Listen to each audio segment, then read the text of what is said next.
Yeah.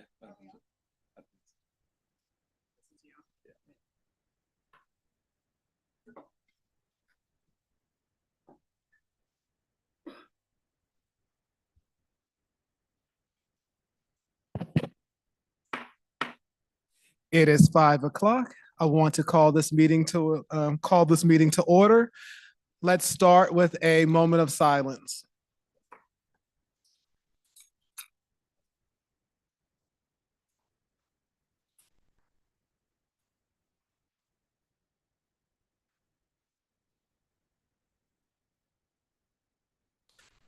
Thank you. At this time, we will stand and do the Pledge of Allegiance. I pledge allegiance to the flag of the United States of America and to the republic for which it stands, one nation, under God, indivisible, with liberty and justice for all.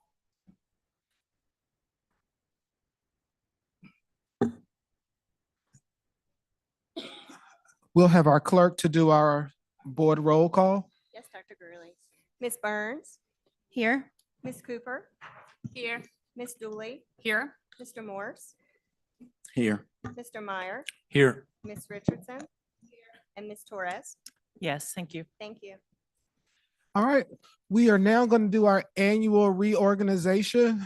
At this time, I will need a motion from the board to elect a chair for the 25 year. Dr. Gurley, I'd like to make a motion that Miss Emily Dooley be our chair for this next upcoming year. All right, is there any I'll second. any discussion? All right, at this time, we will take a vote. Well, I want a discussion. Oh, yes, I'm sorry. Excuse me. All right, thank you. One, I just want to thank Ms. Torres for an excellent job chairing us last year. I thought you did a great job of setting an example of how to run a good meeting. You facilitated, I think, all of the members' interests and made sure those were on the agenda, and I really appreciate what you did. I think Ms. Dooley, I have the same high expectations and for you and look forward to your leading us through the next year. Thank you. Anything else from the floor? All right, at this time, we will take a vote. All in favor, respond by aye. Aye. Oppose? The ayes have it. Ms. Dooley, you are the board chair. The gavel is now yours. My mic is off. Thank you.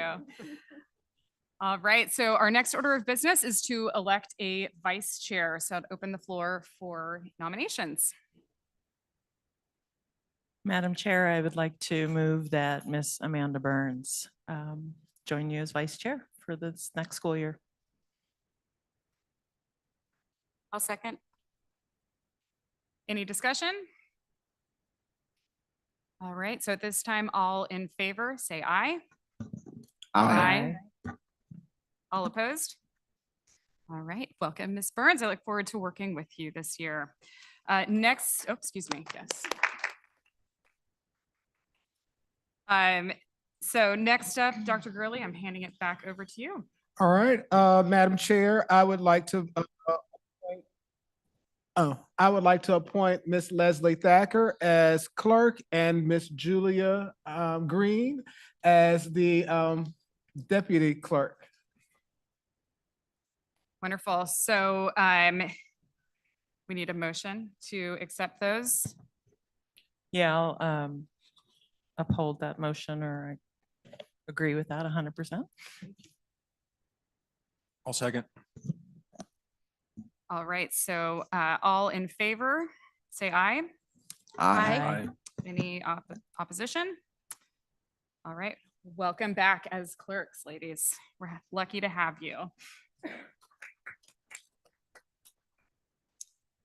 Okay, so next up, if I can get a motion to approve our proposed agenda. I move to approve the proposed agenda. I'll second that. All in favor? Aye. Any opposed? Wonderful. All right, so next up, we are going to move on to 7.0, our comments from members of the community, starting with any comments from students.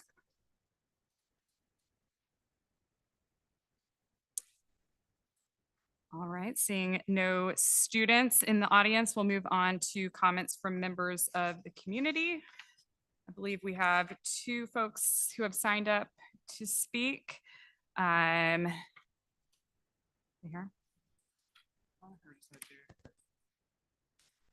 Thank you. All right, so first up, Derek Hartline. And so as you start, if you'll say your name and address, and remember that you have up to 3 minutes for comments.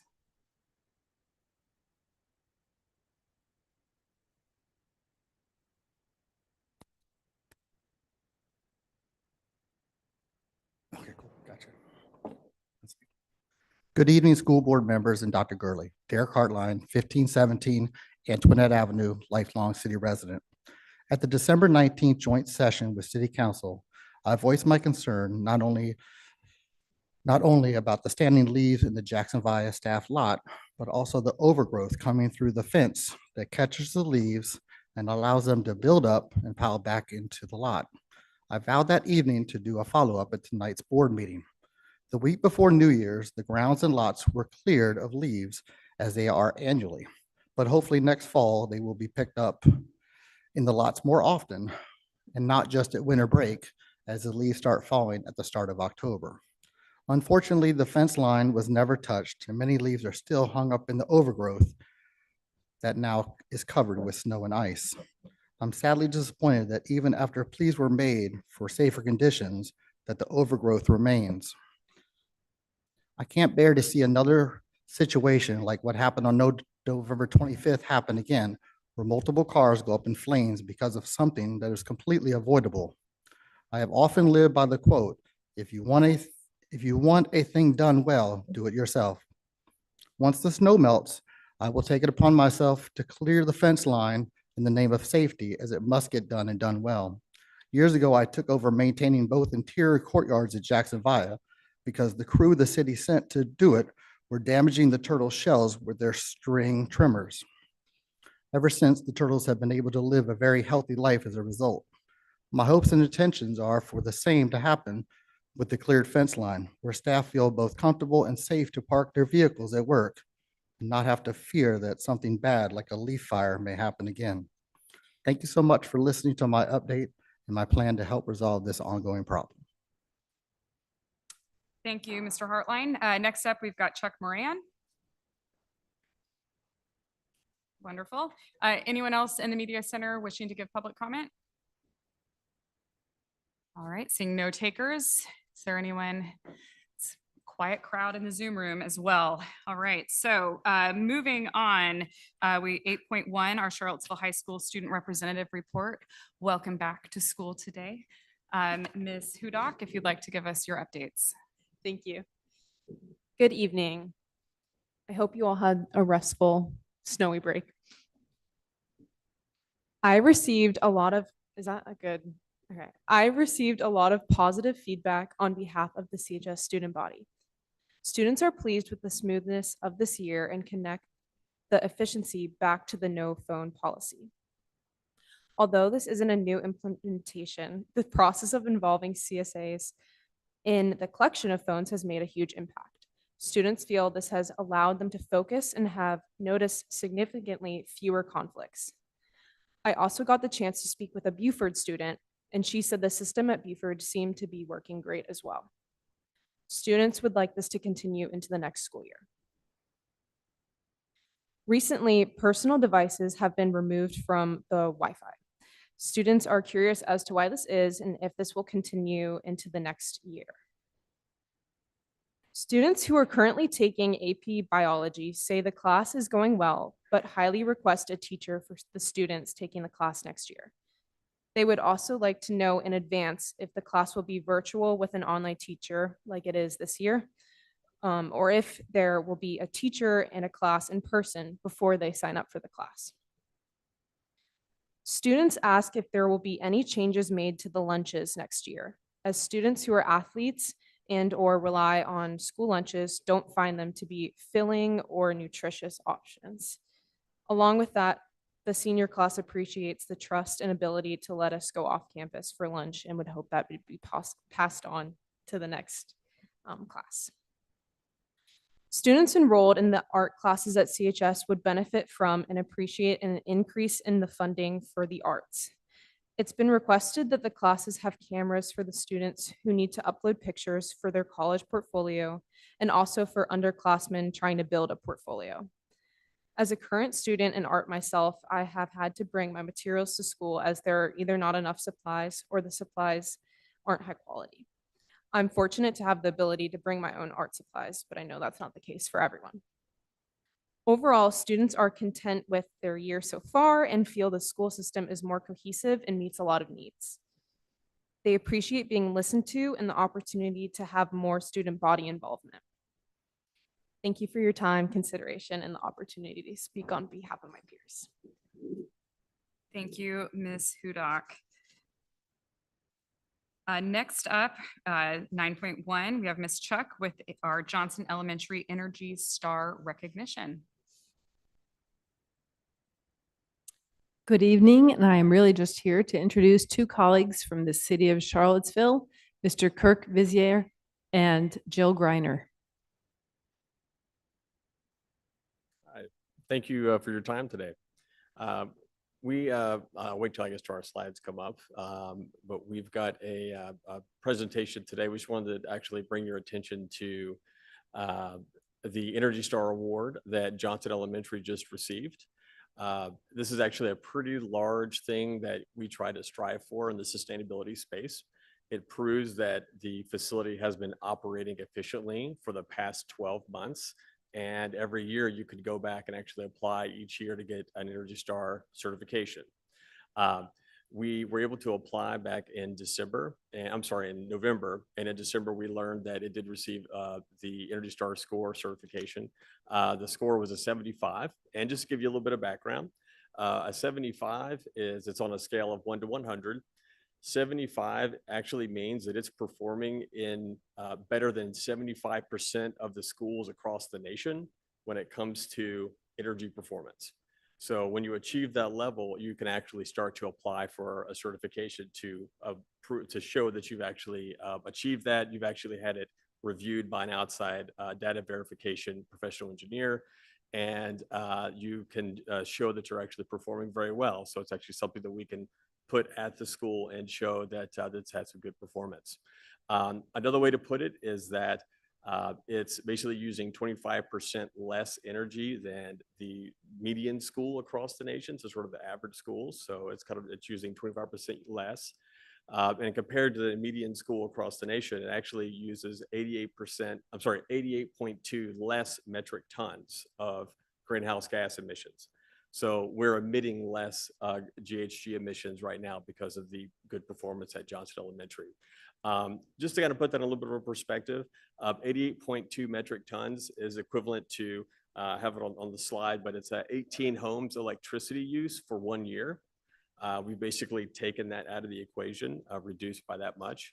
Carbon sequestration, so the amount of carbon that trees could pull sort of out of the air. 88.5 acres worth of that is what's equivalent to the 88.2 metric tons that we've reduced. And it's actually equivalent to taking over 20 passenger vehicles off the road for a full year. So these are actually pretty big impacts, and 75 is a fantastic score. We want to try to maintain that at Johnson Elementary. And if we go to the next slide, or I guess I can do that. Sorry about that. There we go. I just wanted to show that really these scores are driven by operations, and that really is attributed to who's in the school, what they're doing in the school, our plug load, our turning off lights, sort of the behavior of students, of faculty and staff.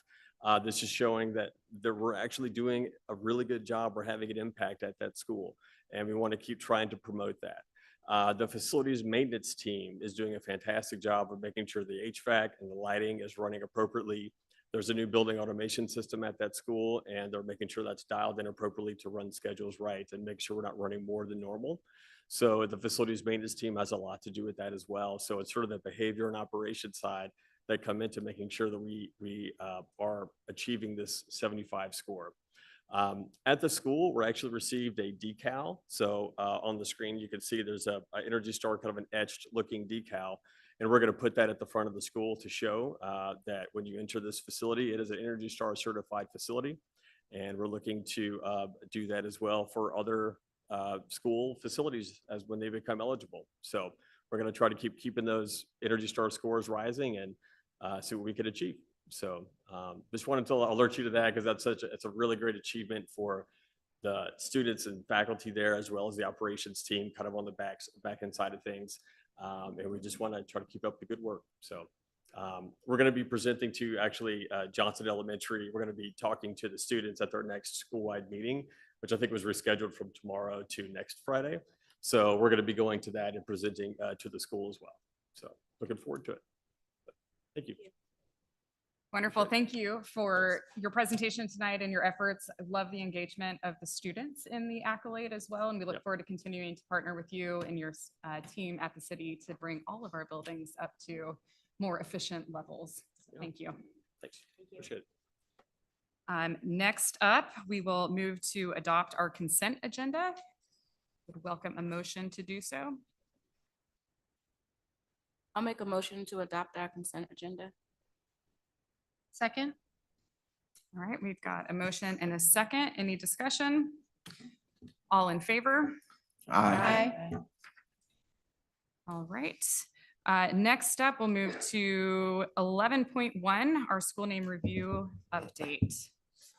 All right, Madam Chair and members of the board, last month in December, we gave you an update on our school naming process that concluded, at which time we presented you with the remaining 4 schools. This evening, I ask that you approve the recommendation to change Burnley Moran Elementary to Sunrise Elementary, and Johnson Elementary to Tall Oaks Elementary, as well as retain the names of Jackson Via Elementary and Greenbrier. All right, thank you. Do we need to approve these each? I think we should separate them out. And so let's start with the change of Burnley Moran to Sunrise. If there can be a motion. Madam Chair, I move that we do accept the superintendent's recommendation to rename or change the name of Burnley Moran Elementary to Sunrise Elementary. Thank you. Is there a second? Second. All right, I'll open the floor for any discussion on this motion. Madam Chair, just real quickly, I was able to be part of the committee or one of the board members on the committee for this. So as a whole, for each of these, this comment pertains to those that I just really wanted to applaud the work that was done to kind of get us up to speed as far as the process that was used and the work that each of the committees did, the individuals that represented the schools and any community members that were part of that. I was really impressed with the work and the heart and soul that was put into it. So I just want to extend gratitude for the process. Absolutely. So we have a motion and a second for approving the name change for Burnley Moran to Sunrise Elementary School. All in favor? Aye. Any opposition? All right, that passes. Next up, we will look at the motion for Johnson Elementary School's name change. Madam Chair, I move that we change Johnson Elementary School's name to Tall Oaks Elementary School. Second. All right, we have a motion and a second. Any discussion on the Johnson Elementary name change? All right, hearing none. All in favor, say aye. Aye. Any opposition? All right, that motion carries. Next up, retaining the name of Greenbrier Elementary School as such. Is there a motion? Madam Chair, I move that we retain the name of Greenbrier Elementary School as recommended by the committee and superintendent. Second. Any discussion? All right, all in favor of retaining Greenbrier Elementary School's name? Aye. Any opposition? All right, that passes. And finally, Jackson Via Elementary School retaining its name. Is there a motion? Madam Chair, I move that we retain the name of Jackson Via Elementary School as recommended by the superintendent and committee. Second. All right, I believe that was Ms. Cooper seconding that motion. Any discussion? All right, all in favor? Aye. Aye. Aye. Any opposition? All right, thank you to your team and their work on that. Thank you all for acknowledging the hard work of that committee and team. Next, 11.2, we will have Dr. Odie, who will come up with our program of studies. All right, Madam Chair, members of the board, Dr. Gurley, good evening. Last month in December, staff did present to you the draft 25-26 program of studies.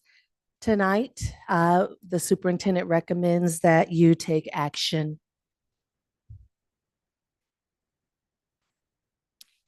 All right, thank you. Is there a motion to approve the proposed program of studies? I move to approve the proposed program of studies. We've got a motion. Is there a second? Second. All right, and then I would open it up for discussion on the motion to approve. We've got some people lurking on the sidelines to answer questions should they arise.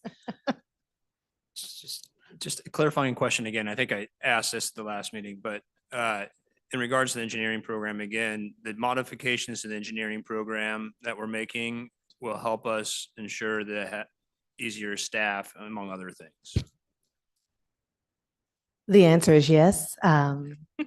We did remove the requirement for specific certification in engineering master's degrees. So someone with a technology foundation endorsement could teach these courses. My apologies. Dr. Odie, that includes the dual enrollment courses as well? No. Dual enrollment will stay at PVCC online. They have people there that can teach those courses. So, and then the, just the experiential, are there differences as far as what the students might see if they're taking the class at PVCC versus here? That is yet to be seen. They begin the course on January 21st. So this will be our first time experiencing the online with PVCC, but Albemarle also has it online. The DE is very hard to find someone with a master's to teach it at a high school level. So we're trying to give the students as much of opportunity to continue their pathway to engineering, but also provide entry-level courses to technology and engineering for all students. Ms. Torres, so just to make sure we're clear, the barrier for that is that course requires a master's degree in engineering. So that's what makes it difficult to staff. Yeah, and I guess lowering the barrier, or removing that barrier, that's why I was wondering if there was going to be a difference. Well, number one, that So the you dual can't enrollment, lower it, correct. right? For it to be dual It has enrollment, to you be. can't. Yeah, Right. No, I understand that, but I guess in some of the comments or concerns that we had received as a board, there was just a question as to whether or not the experiential, the labs, the hands-on, and I think Dr. Coffey has answered that, but we don't know that yet. right. I mean, I would speculate that if you're taking a course online, it is going to be much Sure. different than having it face to face. So I mean, I wouldn't want to tell someone that that experience wouldn't be different, because we know we've seen what online courses look like. So I would imagine that part would be different. I don't know how it will be enhanced or, if there's some practicums required in the course, that part I don't know. But yes, it will be a different experience because it's going to be online. And I would imagine that we've always appeared to do a really good job of receiving student feedback. So if that were something, or if there was enough of feedback that might garnish or make us reconsider this, or continue to try and hire somebody who could teach the dual enrollments on site as opposed to. Yeah, we're not taking them out of the program of studies. Right. The DEs will stay in there. Right. Okay. And cross our fingers that someone Yeah. with a master's of engineering would want to come and teach our students. It's a great place. So Great. Thank you. All right, any further questions or discussion from board members? Yeah, go I'm ahead. sorry. So another, if Dr. Gurley or Dr. Coffey or someone could speak to, I know that through the years, we made some decisions to try and allow some of our younger students to have exposure to engineering. So at Walker to have the elective engineering. So as far as the diversity and trying to continue to increase the diversity of students. Can you speak to, one of you, I know you and I spoke, Dr. Gurley, a little bit, but just speak to how we as a school division are working to try and increase opportunities for students to touch engineering and have exposure to that in the different levels, whether it be Walker or New Middle School. So it starts with iSTEM, which I'm very proud of. It's an amazing program. They work very hard on the curriculum to ensure that they are exposed to engineering, but also science. We always say lead with science. So it's the science, then the engineering and the math. Then in the middle school, we're hoping to continue that engineering pathway. So right now we have foundations in 7th grade and engineering 1 and 8th grade. So when 6th grade comes in, we're hoping just to continue with that. I know Mr. Jordan, we spoke at programs of studies and the reconfiguration that there's a possibility that we will have like a wheel in 6th grade where they can experience multiple different fields, and then they'll still have foundations in engineering 1 in middle school. And we recruit them. We continue to show and expose all these wonderful things that they're doing in engineering. The lab school's huge with this right now. We're partnering with engineering. So some of the things that they're doing in engineering, we're like, hey, we're doing this in science. So it's a lot of collaboration there. So we're basically in the science classrooms, kind of gearing them up for the engineering classes.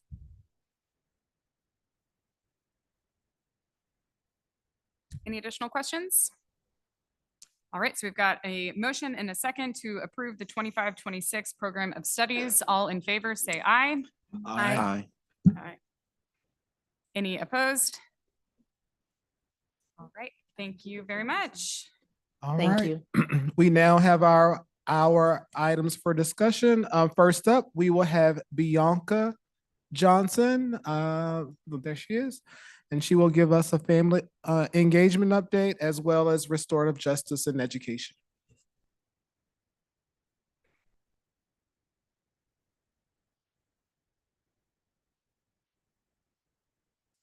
Good evening, new Madam Chair, members of the board, and Dr. Gurley. My name is Bianca Johnson, and this evening I'll be presenting updates on both family engagement and restorative justice and education here at CCS. In this presentation, I'll share how we continue to meet basic needs, provide school support and community engagement, as well as an overview of restorative justice and education, some data that I've compiled in the last 2 years, and our partnership with Central Virginia Community Justice. And I will wrap up with what's next in both worlds. According to schoolquality.gov, last school year, around 63% of our students were considered economically disadvantaged. This is well over half of our student population. And this isn't new data. Most of the people in the room are aware of this. And because of this, removing barriers and expanding access to basic needs continues to be a priority within division family engagement. Our collaborative work with community partners that you all heard about in November helps make this happen. The Emergency Food Network supports us with food bags for all breaks during the school year. They also provide no barrier access to food cards for all students and families and hygiene supplies in our secondary schools. The numbers that you see on the screen are for this school year so far. But within the last 2 years, the Emergency Food Network has provided us with support totaling over $40,000, including over 1,000 bags of food, around 150 gift cards, and hundreds, if not close to thousands at this point, of hygiene supplies. This nonprofit works really hard to assemble their own volunteer teams to assemble the bags, and then Family Engagement will coordinate the manpower to pick up the bags, deliver them to schools, distribute them to families. Thanks to our amazing mental health staff and other staff that continue to show up and deliver to schools. Beaufort Eats is in its third year of running at our middle school. They mainly run a monthly food distribution program for the students and families there. Students and families can sign up anytime to receive the support. This is led by Beaufort social worker Tara Johnson, along with the committee of teachers that help run their monthly food pop-ups in conjunction with dismissal or school events. Pop-ups are open to anyone in the community to receive food.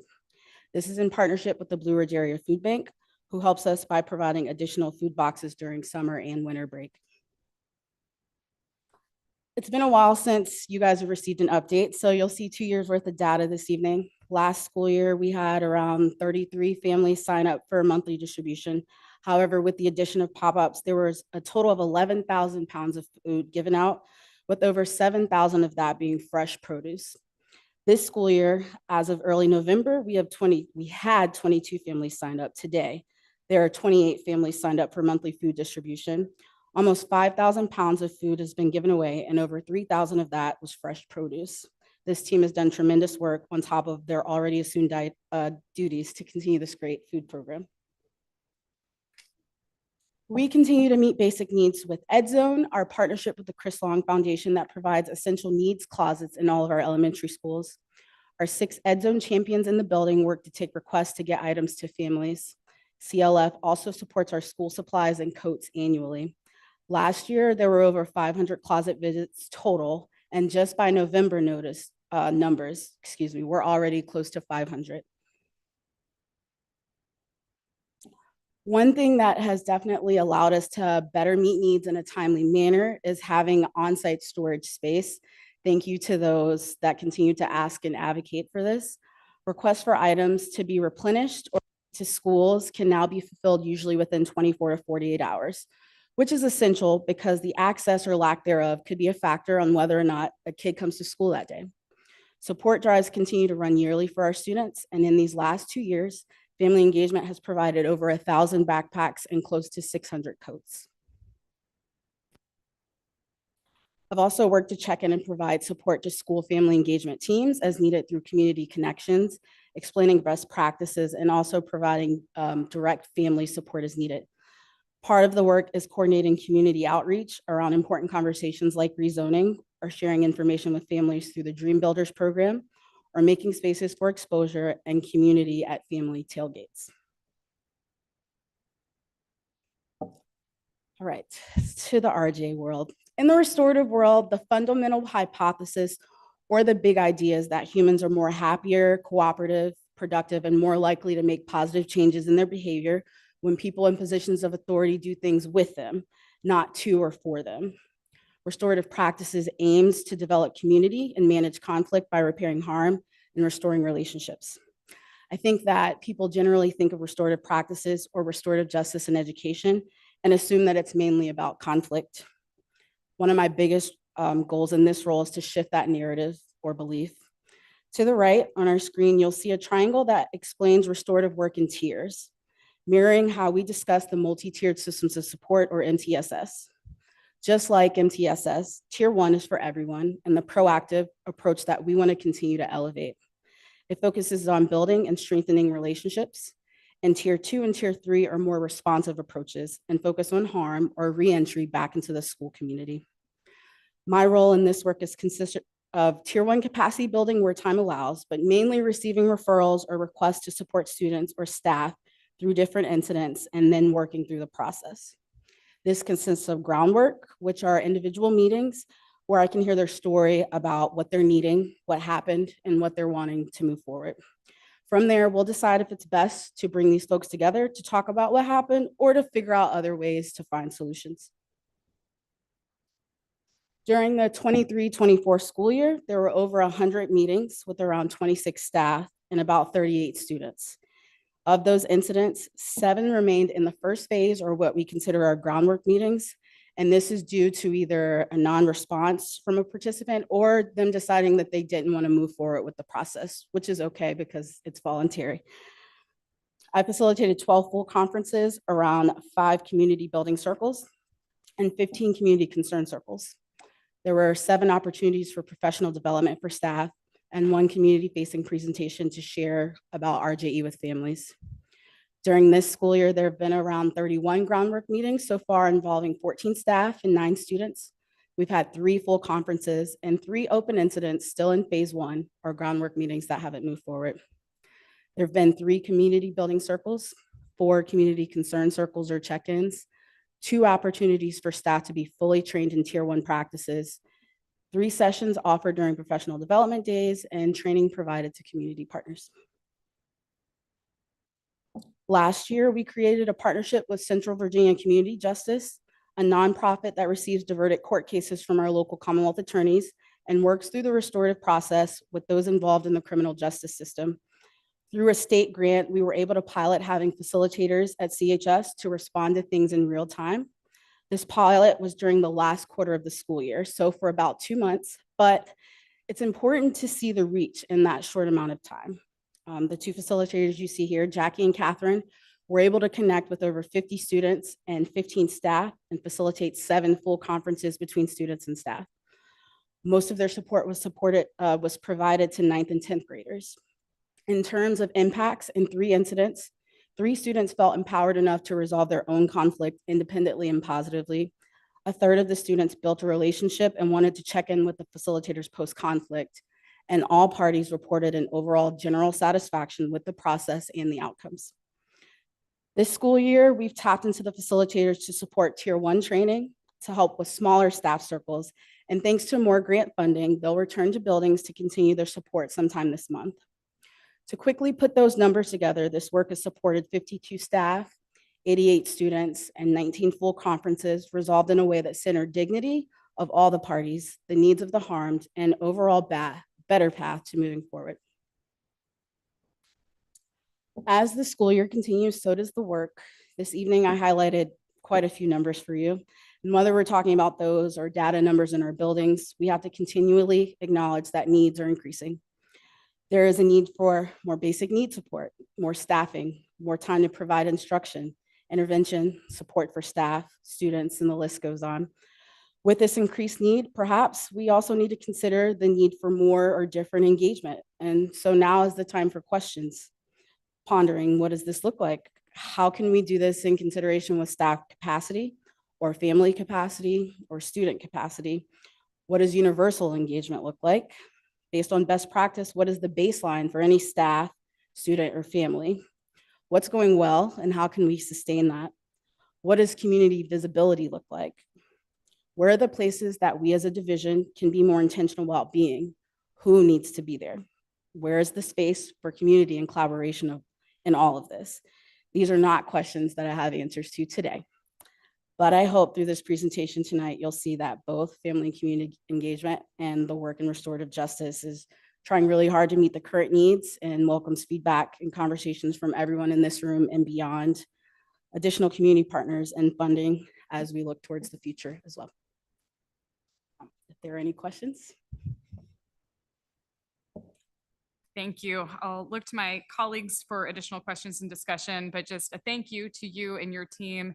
I think even going back to beyond a year ago, the reset that this community was able to accomplish would not have been possible without your work and your team's work. And so thank you for doing that and keeping that work ongoing.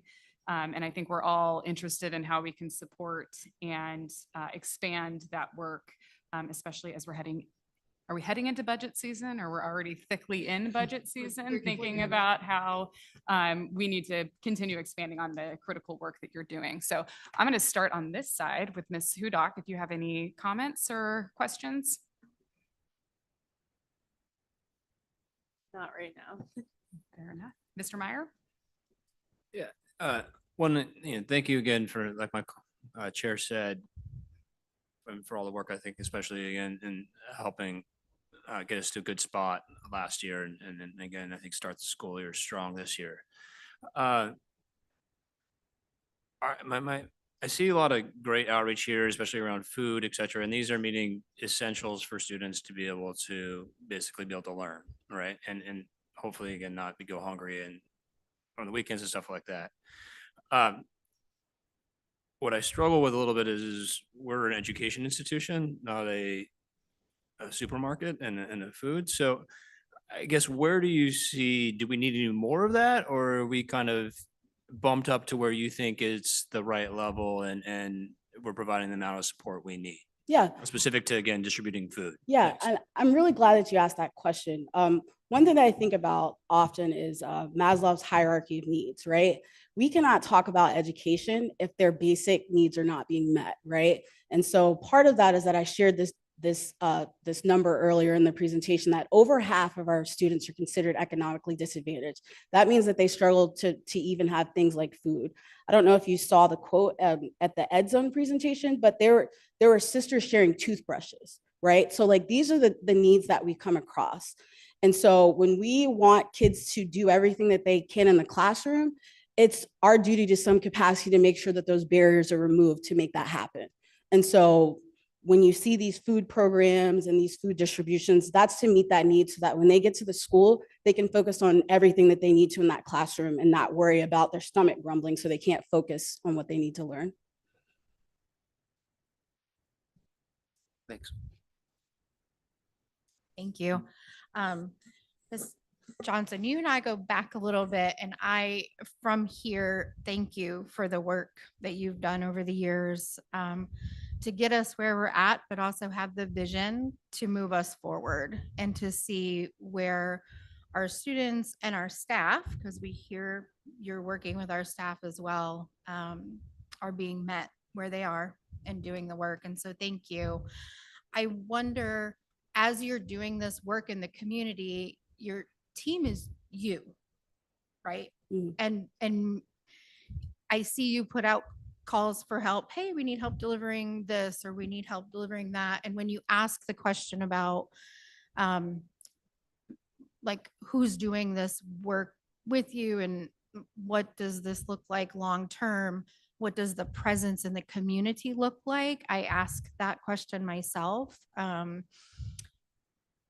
various events in town. So I hope that there are conversations happening on how we can utilize more staff to be a presence and be a face, not just yours, but the teachers that they know and they trust, and the CSAs that they know and they trust. And how do we continue to build relationships beyond these walls with people that they're seeing every day in their buildings?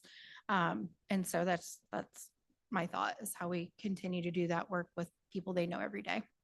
Thank you. I just have a very simple question. I may have missed it in your presentation.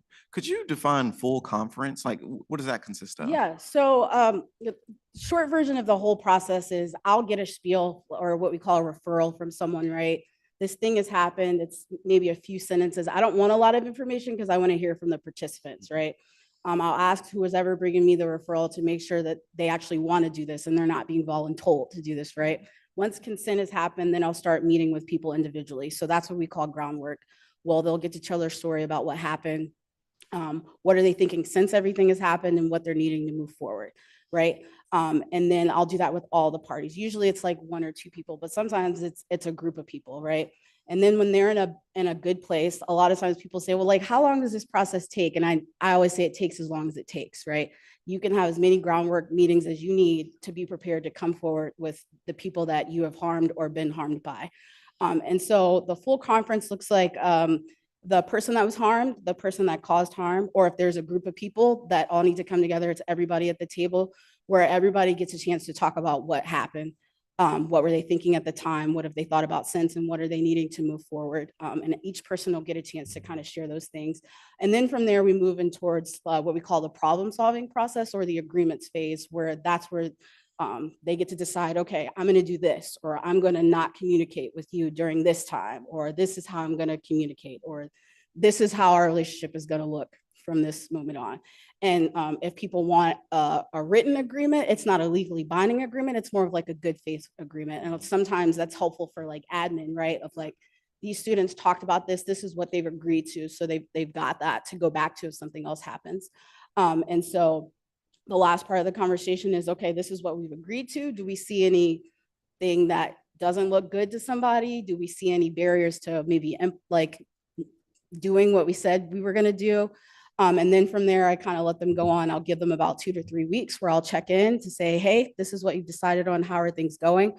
For the most part, people are okay, but every once in a while, we may have to go back to the groundwork phase to maybe revisit some of those things. But that last email that I send to kind of follow up, if everything's going well, we consider that incident like closed. And so that's kind of the whole process. Thank you so much Yeah. for that summary. About this time last year, I did a workshop with Central Virginia Community Justice hosted by TomTom. And it was roughly 25 random community members that came into TomTom. And we went through just a few of those pieces. And, in that moment, there weren't people that were, harmed by someone else sitting in the room. But some of the way that the questions to facilitate that mediation were worded, at the end of the meeting, you could see about 50% of the people like in tears. It's from my experience, it's been it's very impactful. And I'm so happy that you have that partnership with them. Thank you.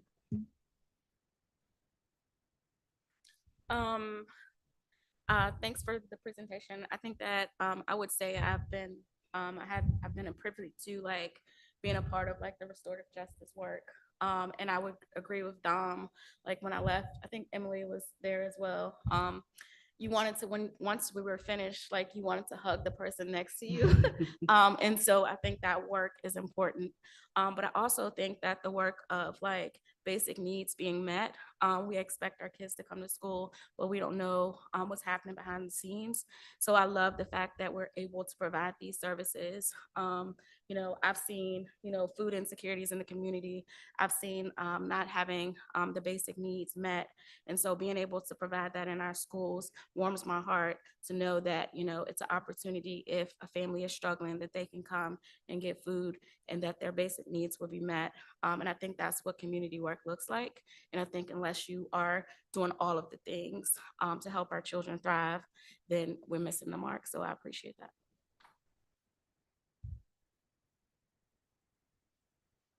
I just want to say thank you. Thank you for breaking it down, the whole process. Seems like a lot of hard work is put into this process, and we want to make sure that everything we're doing is for the children. And I see it through your speech, through the presentation, that you care, and we need that. Thank you. Thank you. So with your restorative justice, as you wrapped up, all of the questions that I had, you said, I don't have the answers to those. So I am here to support you and as we continue this work, because this work is so important. And I know you have my support. And I look forward to when we can get some of those answers. But more specifically, was curious, like, have you, I guess, branched into the community at all to start some of this work, like with the city? Is there any outreach, or are there any communication or conversations about how we can kind of partner? Are you speaking to the restorative work? Yes, yes. So I also work for CVCJ. And so I receive a lot of the court cases, many of our juveniles actually, that are in this very building. So I feel like we have a really good partnership. Our co-directors have great relationships with the attorneys and know to talk to the right people to connect to spread more awareness. I think maybe there could be some more intentional conversations about diversion of funding. But I think that on our end, we would need to be really intentional about a good implementation plan to make sure that's sustainable. Well, please let us know. I mean, if we can do anything as a board to help support that. And then back to just the engagement and the supports to students on the ground. Can you talk me through, like, how does that happen at an elementary school? Like, how do you know who applies or who asks? Are parents coming in? Yeah. I'm sure it looks different. So each school has an Ed Zone champion. And so those champions kind of have their own process, but for the most part, there's usually like a generic form that either families can fill out, a teacher can fill out, or they will send a form with like images versus the actual words of the things that they need and send that home in school folders. And so the families can check what they need. When that teacher opens the folder, here's the folder of the things. Let me take that to the Ed Zone champion. They go fulfill what the order is. And then they'll also decide like, if it needs to be delivered, they'll coordinate with the school social worker. If the family can pick it up, they'll drop it off at car pickup. Or if it's small enough to be sent home with the student, they'll put it in their backpacks. That's awesome and how creative, Yeah. right? So I applaud you with that. You know, my heart is with you in that work and yeah, again, anything that we can do to continue to support and to get those essentials to our kids. Yeah. So thank you. Thank you.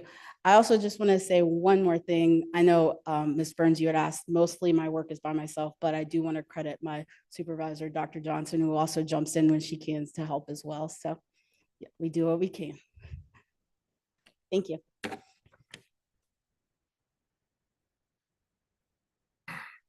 All right, next on our agenda, we have the middle school project, Charlottesville Middle School.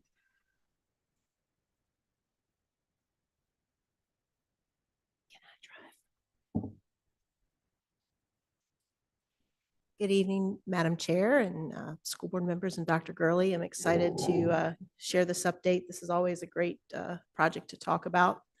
And before we dive into the latest details, I always like to ground everyone, especially the public, if they're just really starting to tune in where we're going. This is the vision of the completed project, current Beaufort campus. So just like people to get that overview to start. And if Mr. Jordan, yep, good. He's here. So between the two of us, we should be able to answer any questions you have. This is the job site camera. If you look back through the updates, I always start with this view because I feel like it's like a specific reference point, and I like to just have it at the front end. Of course, this was from mid-December because we needed to submit our materials for this meeting before the winter break. But they are just steady at it. And I know many of you that have had the opportunity to see inside. And tonight in this presentation, we'll be able to give the public some view on the inside, which I think folks are interested to see. Again, kind of looking holistically at where we're going. When you look at the campus, if you start in the back on what's going to be called Building A in the new configuration, it's the new gym, and then that's attached to the new segment that's going to be the 7th grade wing. And on the lower level of that, there are fitness studios. Then that attaches to what's going to be the new 6th grade wing in the end. And the lower level of that has some beautiful art studios. And then that red area is the existing building where our 7th and 8th grade classes are now. That's going to be fully remodeled starting next year. And we'll talk more about phasing in a bit. And then, of course, the Performing Arts building also gets a full remodel next year as well. So we'll focus on phasing later in the presentation. But continuing with kind of the current state of affairs on the exterior, from that job site camera view that I always share, if you proceed around to the back, which not many people get to see because it's restricted to construction traffic, this first picture shows the back of the 7th grade wing, and you start to see the gym there in the back. And then I take you to the next shot is the far corner of the gym on the back side. And if you walk up around there, you're kind of looking at the side of that new 7th grade wing with the existing cafeteria on your right, the new gym on the left. And again, these are mid-December views, so there's been more work, certainly more work over the past month. But now let's start looking inside. And I think that's what I'm most excited to share this evening. This is what you see in a typical classroom now, has all the ceiling grids in, the windows are in, and drywall is up. Out in the halls, we have tile going up. Like this is one of the new restroom areas, which we love this new restroom standard where there are individual toilet rooms and then the shared area for the sinks. You can see inside one of the toilet rooms, they're all fully tiled. There's tile on the floor there. There's a ton of electrical and mechanical equipment going in now. Really, all of the trades are engaged right now, all over the building. It is a busy beehive if you go in that building right now, which it's very active. I totally geeked out getting to see where all the geothermal wells come into the building, which is near the gym. So excited to see that. That's the picture on the right side. And then I just threw in some of the views that are more landscape, if you will, to kind of give the big view of any given corridor. And again, you see all that drywall, still some open ceilings, mostly open ceilings. There's another great shot. I love all the natural light that's going to be in this new building. The spaces just glow, even though it's still very much a construction site. It's just beautiful to me. There's paint that's actually going up in some areas. The accent wall colors, you see those in various spots. People here can see some of the new colors in the new building. And this is one of the last I don't know why I'm going in and out, Pat. This is where the old meets the new. This is on the right-hand side. You can see the building that houses all of our 7th and 8th grade classes now. It's kind of like you'd be looking into Mr. Jordan's office there on the left, on the right-hand side. And remember, this is the area where it's going to have like a glass ceiling. So what's so cool when you're standing there is you realize that this feeling, this natural light is still going to be there, even when it's all connected and enclosed, because that whole line there between the old and the new is a glass roof. So we'll talk more about that area in some of the other slides coming up, but that's where it stood, mid-December before winter break. All right, so again, trying to start getting people used to the new labeling of the buildings. It goes from the gym being building A, and then B, C, D, E, F. We'll end with the fine and performing arts, our very fine performing arts building, which will be building F. I'm already working on ways to reprogram my brain to get the letters with the right buildings. So we start with the gym, letter A.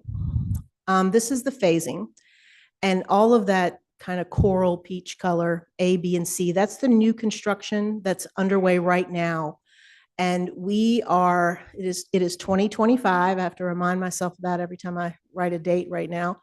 And we are still tracking along for substantial completion on phase 1 of this calendar year, 2025. And at that point, we move into phase 2, which involves the blue area up there. And so essentially what happens next year is we move into all the new construction with the 7th and 8th grade for next year. And then in the back, where it's kind of blue and peach coral colored, where it says current D building, those of you who are familiar with the Beaufort campus, there's that not so great breezeway that runs down beside the building, and then you go into that area. We're going to have to use that building for the first half of next school year for dining.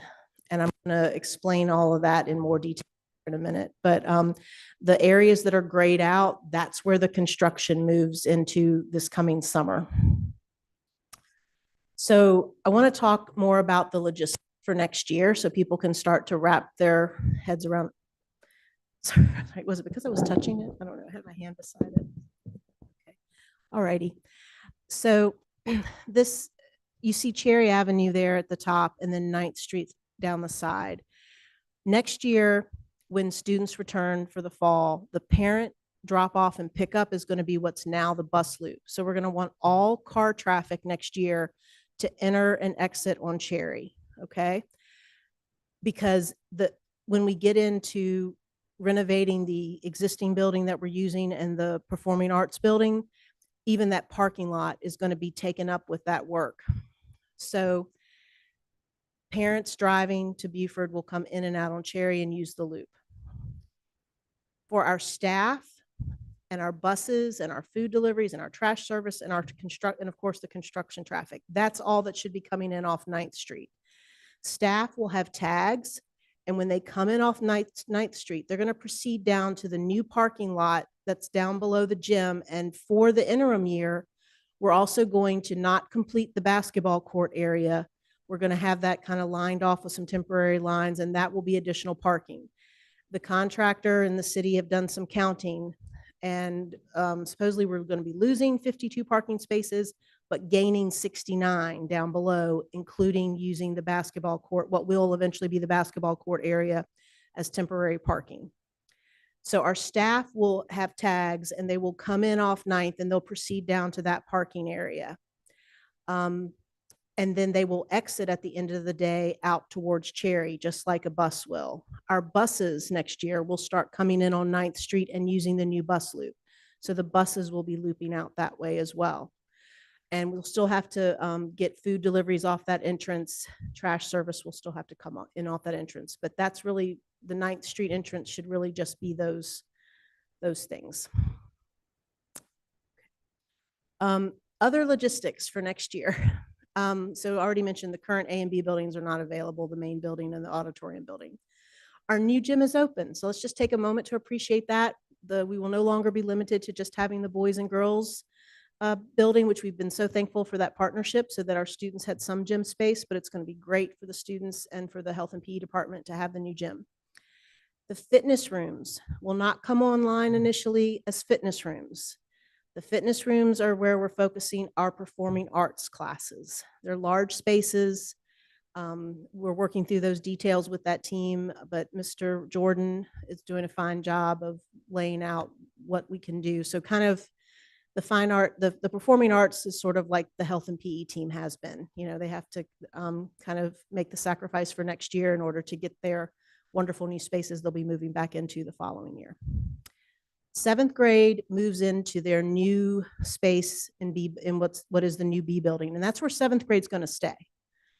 8th grade moves into what will ultimately be the 6th grade space for the 1 year.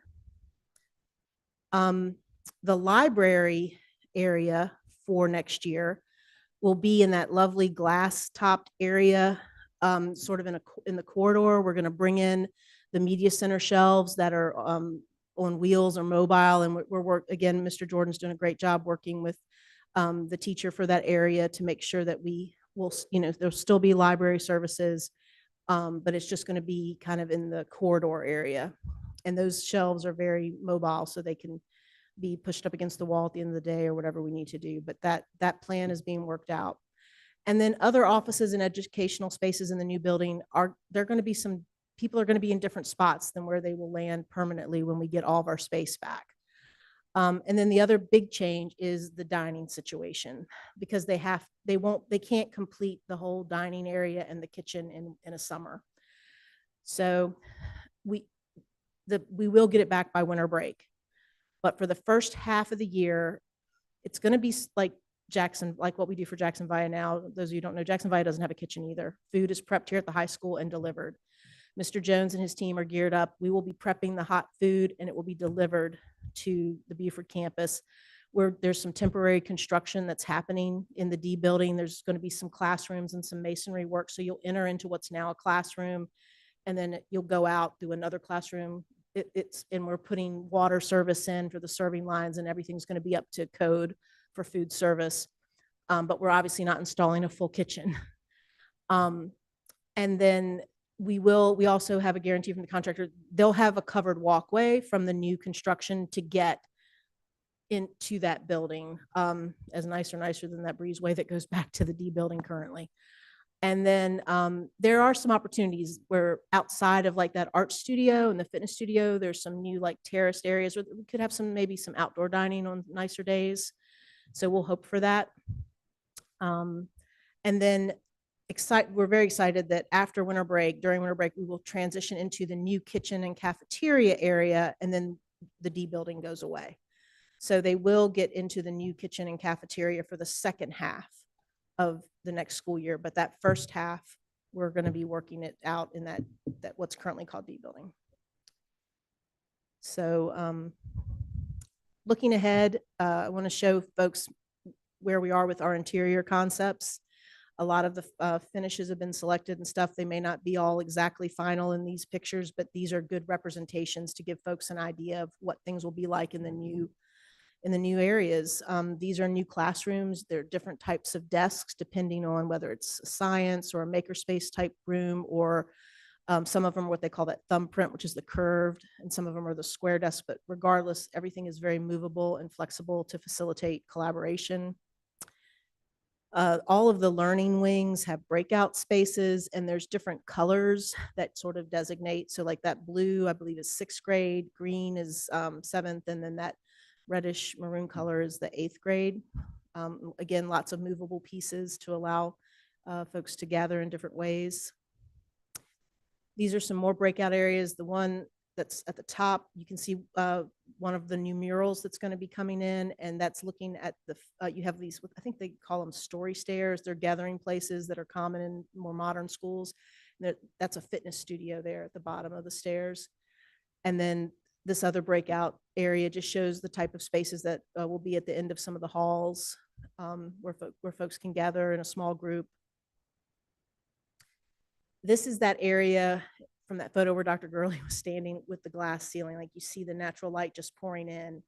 And again, we're going to get the cafeteria at the end of, for the second half of next year. But this is a rendering showing you kind of more about what that space will be like. The chairs won't be white. Those are just placeholders for furniture.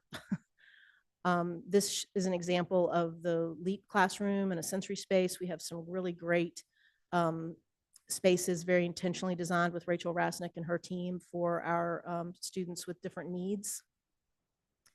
And this is that breakout space again in the area where the ceiling is glass. And instead of this is outside of where the permanent media center will be there on the right. But for the next year, for the interim, on the other side of those stairs is where there's going to be shelving set up, and that will be the interim year media center space. These are some views inside of the media center area. There's going to be some different study and breakout classroom spaces, and then some really great furniture. Those blue chairs are ones that are actually going in, and they're really neat. I think the students are really going to appreciate a lot of this furnishing.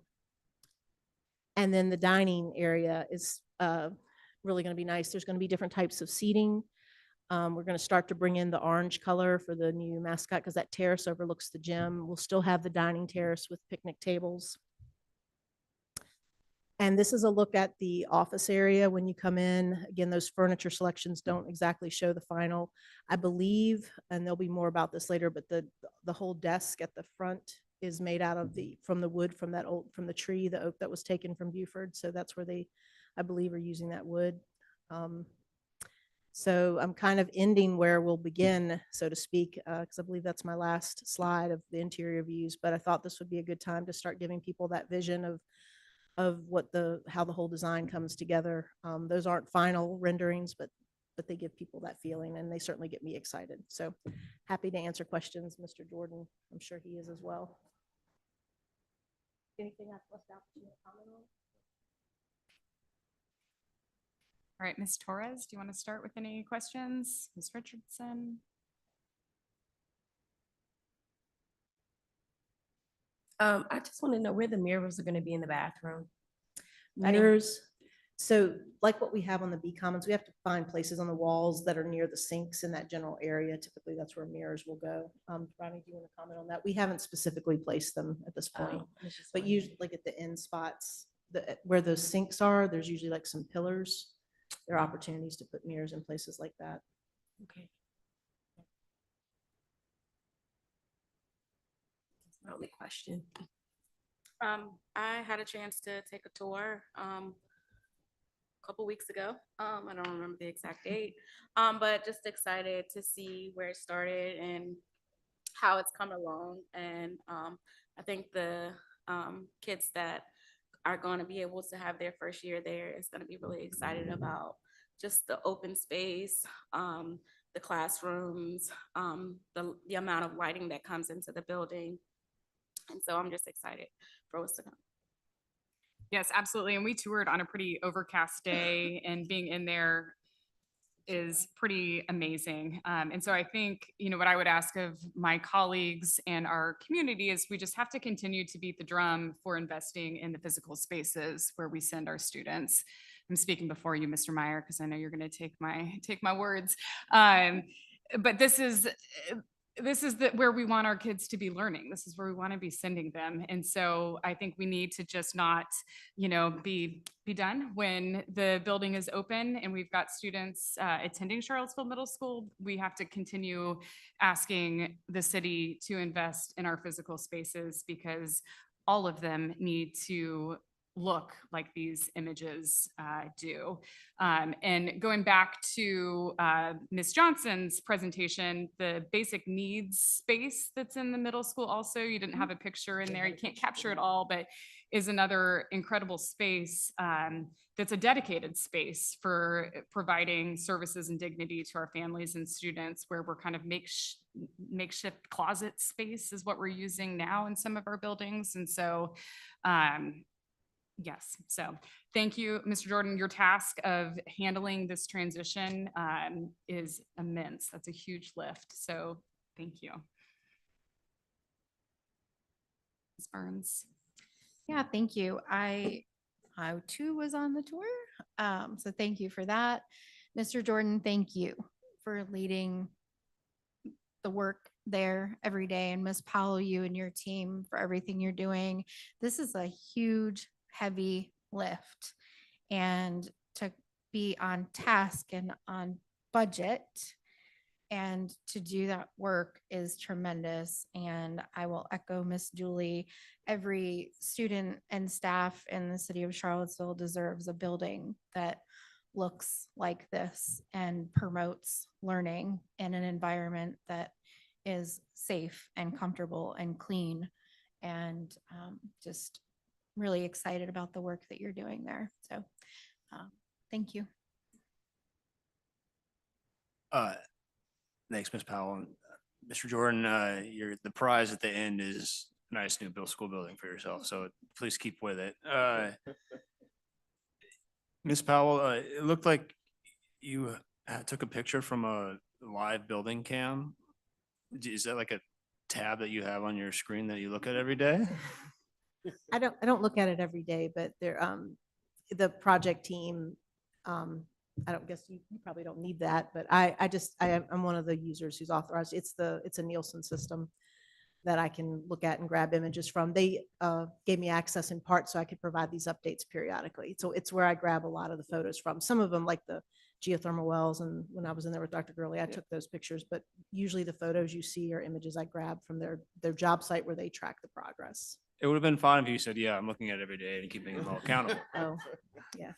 I don't look at it every day though. I don't, but it's great. It's like the bright spot of my days when I have time to look at it, it's usually the bright spot of my day. Well, good. Related to that, and I think you did mention June 15th is when the new wings are supposed to open, correct? So it's what they call substantial completion date. And for us, of course, we still aren't having summer school at Beaufort this summer. We'll be still in punch list mode, even in the new wing. So I won't say we're done then. The important thing for the contractors is that's when we have to be prepared to surrender what goes into phase two. Like that's a big deal because that's where they'll start to focus their efforts. Mr. Jordan has been working with us and with VMDO to plan meetings this month with staff to get everybody geared up for what's to come with transitioning furniture and everything. That's one of the big lifts. Ms. Burns, you mentioned big lifts. That's a biggie that's coming up for us. I'm very happy to say our city did work into the contract.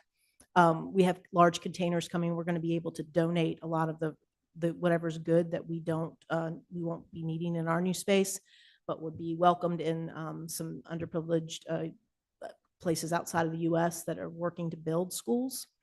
And so I think that's a really, really good thing for everyone to be aware of. And because of the timing of that with when we're getting the new furniture for Trailblazer, because they're the last of our elementary modernizations, I was able to get that piggybacked into those containers. So I feel really good about where the furniture is going from both the middle school. So that's a big lift though for our staff, purging and getting ready to embrace all the new. But to do that, we got to kind of not take the old with us. And I think I heard you say we're on time and on budget. I can speak to the on time, like there's not, but the on budget piece, I'm always going to say that's the city's story to tell, not mine, because I'm not involved with that part of it. I've shared before, they hit a lot of rock early on that puts you on your heels a little bit. It's not like wildly out of budget in any stretch, if it is, but I just can't speak specifically. That's not my story to tell. I think we're using every bit of the budget that was put aside for this project. I think all of it's being used for sure. And will there be some kind of community event in June or July to allow the community to come see the new space? It's going to be more, it's going to be closer to open house for returning. I say that only because I'm sure they'll be in punch list up to here around that time frame. So I wouldn't look for it to be open to the public in June. Certainly as we approach August, like in July, before school starts, it's obviously going to have to be open. And that'll be something we have to plan for how we, there's open for parents and students, and then there will need to be something for everybody else as well. There'll be different audiences who will need to and want to see this great investment that the community has made.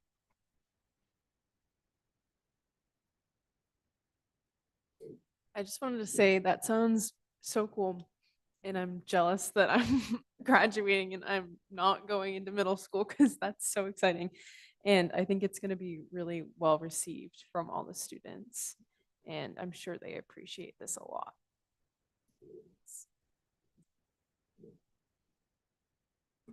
All right, carry on. You can go back to your laptop and checking on the Nielsen camera, see what they've done in the ice. All right, next up. Thank you all. We now have Dr. Hastings with our recruitment update, recruitment plan 24-25.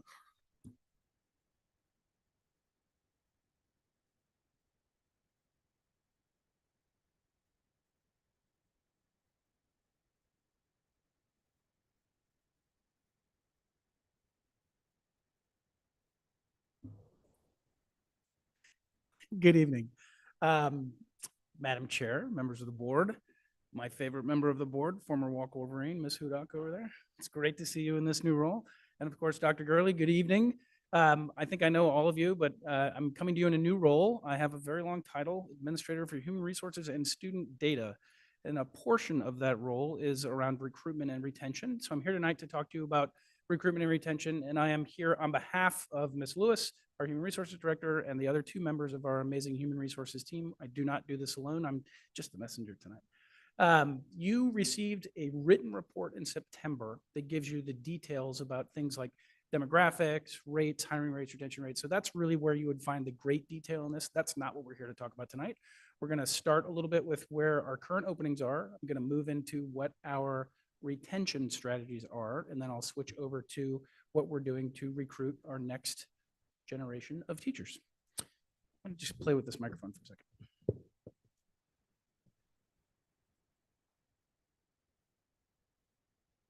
I'm good. I'm good, Bet. I'm sorry. It's fine. You asked. Now you get it. This is fancy. All right. All right. So hiring is always a fluid process. We're constantly seeing changes. We're constantly bringing people on board. You're doing it tonight as part of your personnel agenda. But as of the 15th of December, we had hired 132 new staff members, 4 of whom were administrators, 74 were teachers, 56 were other staff, all the various and sundry roles that make our school division operate. You can see as you look at our distribution here of both racial breakdown and gender breakdown that we are making progress, but have continued work to do towards our strategic plan goals of a more diversified incoming workforce here in Charleston City Schools. Right now, or rather as of the 16th of December, we had 8.5 full-time positions open in our schools. That broke down to 1 administrator, 7.5 teachers, plus another 2 part-time teachers and 4 instructional assistants. And then we're always hiring for substitute roles. So we're always in need of substitute custodians, instructional assistants, nurses, nutrition workers, and substitute teachers. As we look at it by level and by school, of our elementary schools, Greenbrier Elementary is fully staffed. Our other schools are at 1 to 3 openings.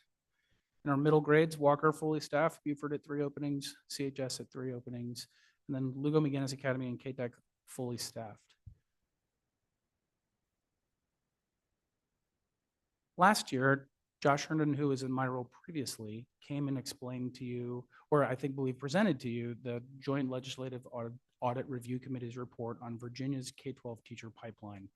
If you remember from that presentation, if you were here for that, you probably remember that the story isn't great. The outlook for teachers in the Commonwealth of Virginia is getting harder every year, quite frankly. So we see more teachers leaving the profession, and we see our vacancy rates going up. Quite recently, I was doing an exercise with a group of our administrators at building level and division level, and we just did a quick check to see what the number of openings were in Region 5 in our region. And at that date, in the middle of December, we had 55 open teaching positions in our region. And so this becomes a very competitive process in order to not just recruit teachers, but then also retain them and make sure that we can hold on to them over time. That JLARC study really honed in on why it is that our teachers are leaving the profession. Now, this chart here on your left shows you statewide why it is that our teachers are leaving. And teachers report, again, statewide, that the number one reason why they're leaving is a lack of support, followed by too high of a workload, ineffective school leadership, and inadequate salary.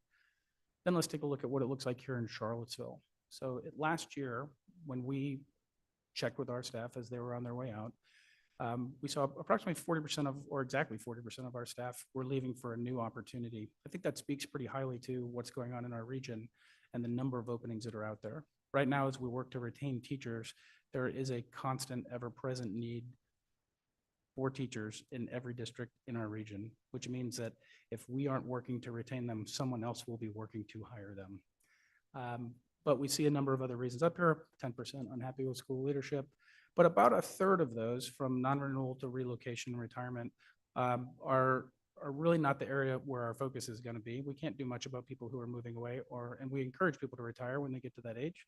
But otherwise, we have about two-thirds of our staff that we have direct impact to work on retention for.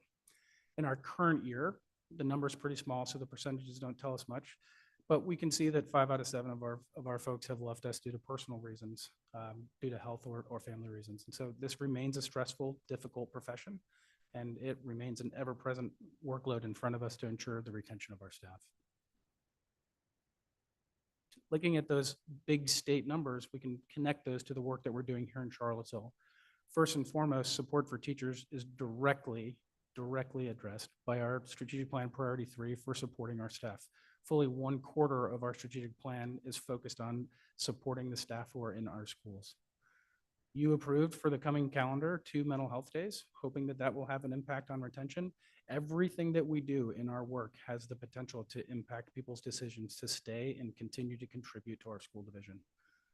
And then finally, we have seen since 2021-22 to now an increase of 12% of administrator retention. And so hopefully, as we see an evening out, a consistency of school-based leadership, that'll have a trickle-down effect to staff remaining in their roles or remaining within our division.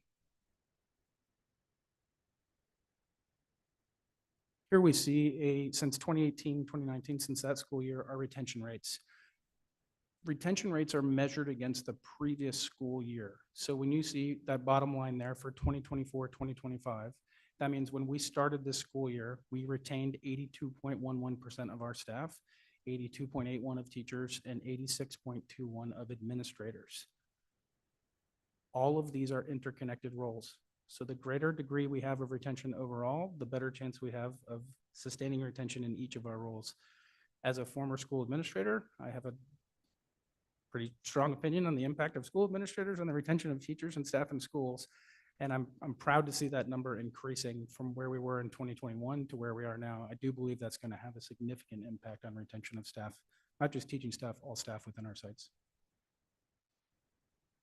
When we think about our work around retention, our retention for the purposes of this conversation really is going to break down into 2 areas. One, the work that we do as a human resources team specifically, and then 2, the work that we do as a division around professional learning. We are a small team of human resources folks. We have 4 people, but we do a lot of, I think, really good work. So it starts with the things that we have available to our staff around wellness. So we have an employee assistance program, we have the Care Solace program, and of course, many of us access the facility memberships, whether it's to different sports clubs or things in town. But then we also do some very targeted support. We have 30-day, 60-day, 90-day meetings with human resources, which means a human resource member is reaching out to our new staff on a regular schedule to say, hey, how are things? How can we help? What do you need? We also, as a human resources team, do office hours in each of our schools, make ourselves available to be here in the building to say, how can we help? Drop in. What can we do to support you? We've increased our tuition reimbursement rates. We offer support for new and novice teachers through mentoring and individual coaching. And really, as we look at these last few bullets, we're really changing the way that we think about growing staff into new roles. So when I started as a school-based administrator, If a teacher was leaving, I put out a job posting and I had 5, 10, 15, 20, 30, 40, 50 applicants. That's not an exaggeration for a general education teacher.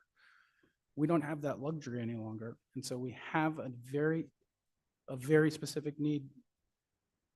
Sorry, I thought things weren't working. We have a very specific need to be growing our staff from within. So we're going to support our staff who are not yet licensed to work towards their licensure, and then also support our staff who are currently licensed to make sure that they're staying licensed. But then we're also going to work, we also continue to work to transform our instructional assistants into classroom teachers, to transform our classroom teachers into school-based administrators, and to really be working to, while our staff are here as part of Charlottesville, to retain them even as they grow into new roles. From a professional learning side of the house, so when we think about our teacher work days, our professional learning days, the work that happens in our schools, it's not just about making sure that our teachers are licensed and ready to work, but also do they have the skills to meet the challenges that are changing. And so I think about something as simple as what we heard from Ms. Johnson and the challenges that she's working as her department of one or two to attend to. That is the same, that work is very difficult, it's very challenging, and we need to provide support to teachers and staff who are doing that work in the buildings every day to be able to do that same kind of work in their classrooms. And so our PL efforts are started at a division level, they work down into our schools, and then we support teachers on a daily basis through the work that they do in professional learning communities, for the work that they do in teams, and then of course through the instructional coaching model that we're doing in our building. Our PL efforts aren't only limited to our teachers. We give opportunities for our teachers to become teacher leaders, but we also give opportunities for our assistant principals to grow as we work to retain them and grow them into principals and other leadership roles. And then we offer, or we participate in the recently appointed administrators program through Virginia Tech.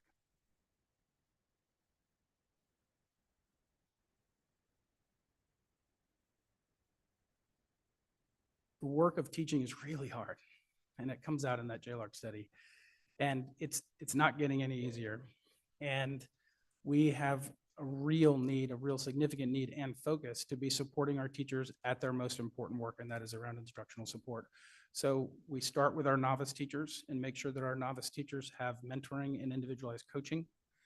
There's a direct connection to the funding that we get through the Title II-A plan and the work that we do to ensure that our teachers are able to hit the ground running at the start of the year, but also grow into the full craft of teaching as they finish their first year and move on into their second and third years. And of course, we offer embedded support in each of our schools at the department and grade levels through specialist positions, through instructional coaches, and then we support through professional learning communities.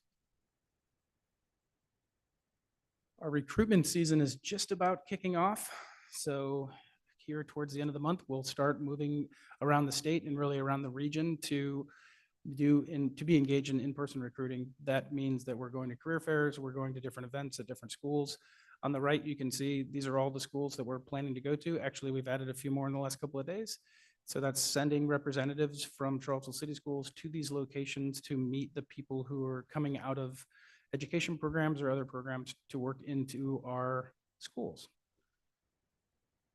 We try to spread that load out among other administrators in addition to the Human Resources Department so that we can have alums go to the schools and be able to speak and talk about the connections. And it's going to be a busy season. There's a lot of competition.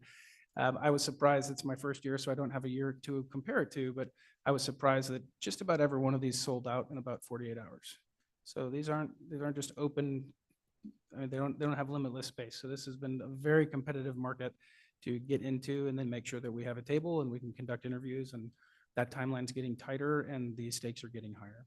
We're also working with the City of Charlottesville, PVCC, and UVA around other positions that are not classroom positions, but other positions to support in our schools. A few things that we're doing a little differently this year. We've always worked for clinical placements or student teachers, but this year we really focused on expanding the access of specifically UVA, but all of the schools within our region for their student teachers to be in our schools. So if you can come to our schools as a student teacher, then we can train you in the way we do things, and hopefully we can have first crack at hiring you into our roles. And this year we made a concerted effort to do that. We had 88 CCS teachers sign up to say that yes, they'd be willing to take on a student teacher. It's a lot of work. It is a lot of work to engage in an apprenticeship model where you're teaching someone how to do this professional craft. And we had 88 people step up and say, yes, I'm willing to take on this work so that I can ensure that my school is fully staffed, so that I can ensure that our community has best access. UVA has been a really, really excellent partner in this. As of December 13th, we had 40 placements arranged. A quarter of those are in special education, which is fantastic. That's a very difficult position to fill. That number is actually up to 45 now. We added a few more this week. But we're really working to have those placements come in. Now, if we think back to some of those earlier slides about retention efforts, hiring novice teachers means hiring teachers who need a great degree of support. But that's where we are right now. So we're going to continue to work to find veteran teachers who are able to come into our schools and able to make an immediate impact.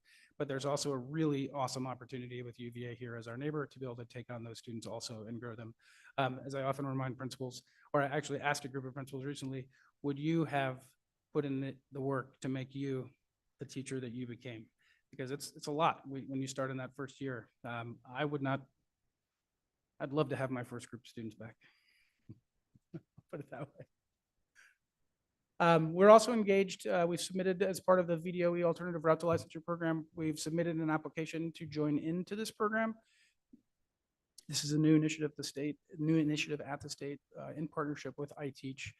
What it allows us to do is to recruit associate teachers.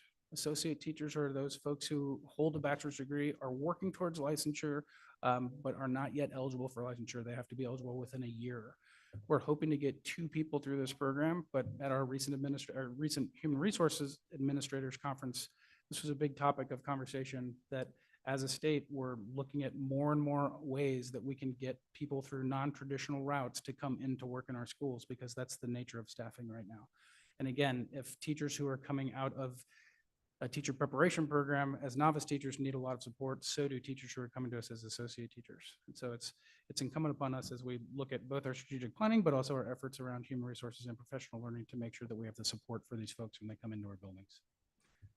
Finally, one final change that we're engaging in is that our internal or external application system, the way that people apply for jobs in Charleston City Schools is changing. So it looks more modern. It's updated. It looks like a modern website now, but we're using the PowerSchool School Spring platform.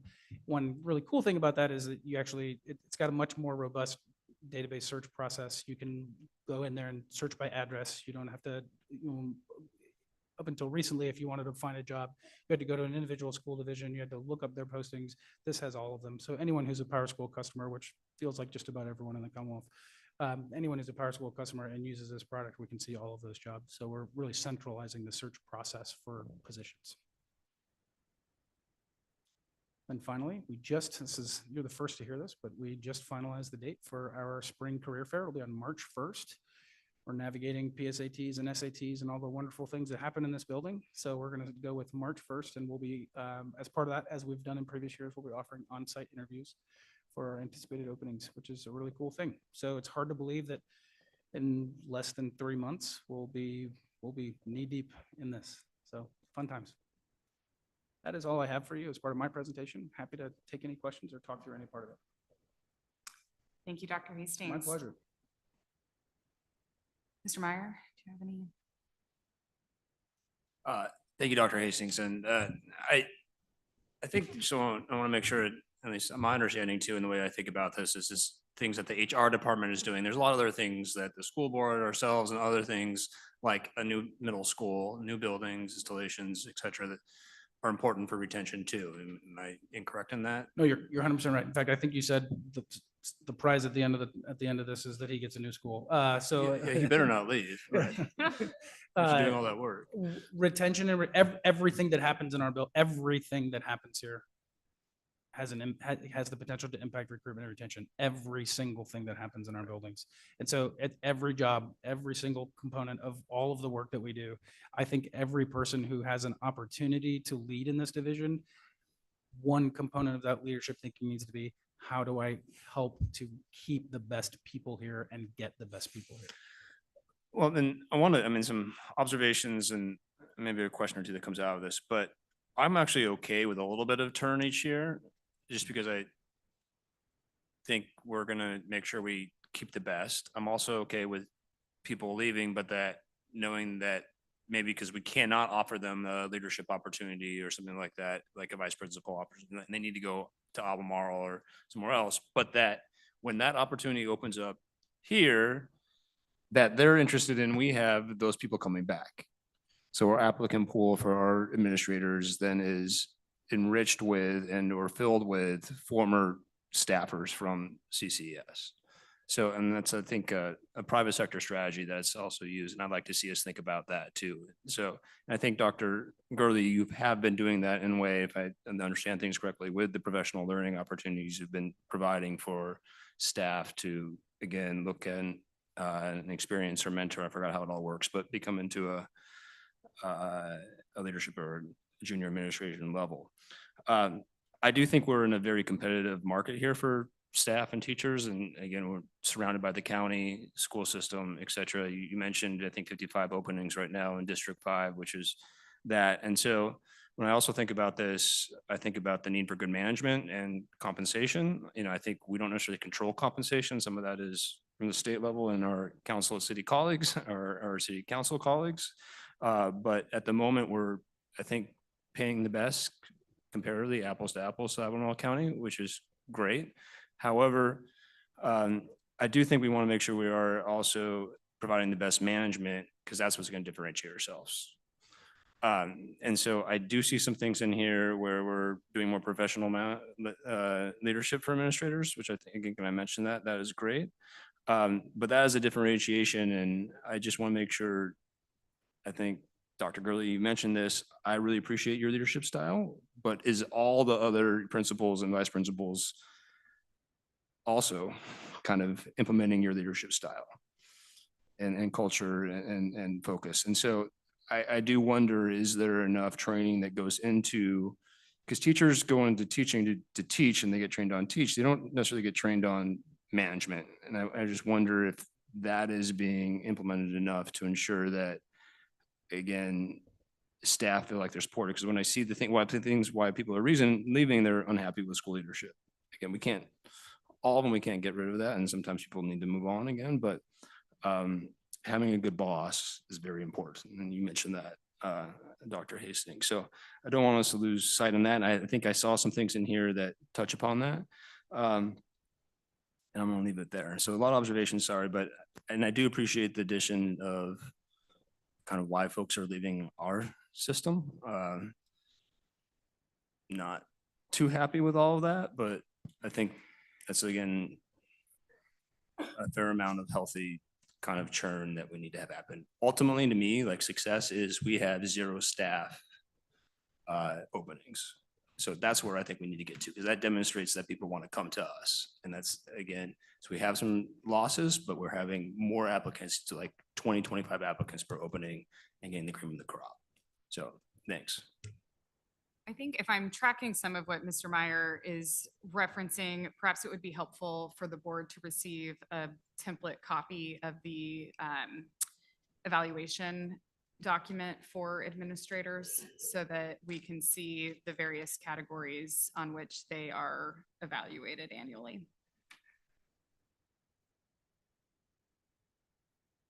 Thank you. When you talk about retention and why teachers leave and stay and come and go, I, interestingly enough, am on a task force with the Virginia School Board Association that talks about students in schools in challenging environments. And we talk about retention being part of that challenge. And what we hear in that space is that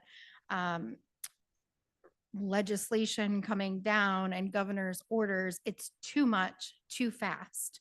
With the Virginia Literacy Act and then changing accreditation benchmarks right after that, it is so much work that we are asking our teachers to do.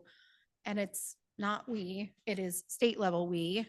And so I just want that to be said, that at the VSBA level, we recognize that, and that is part of our legislative conversations coming up next week with the legislators, that this is hurting us. This is hurting us in a retention and long-term, people are not going into the profession of teaching any longer.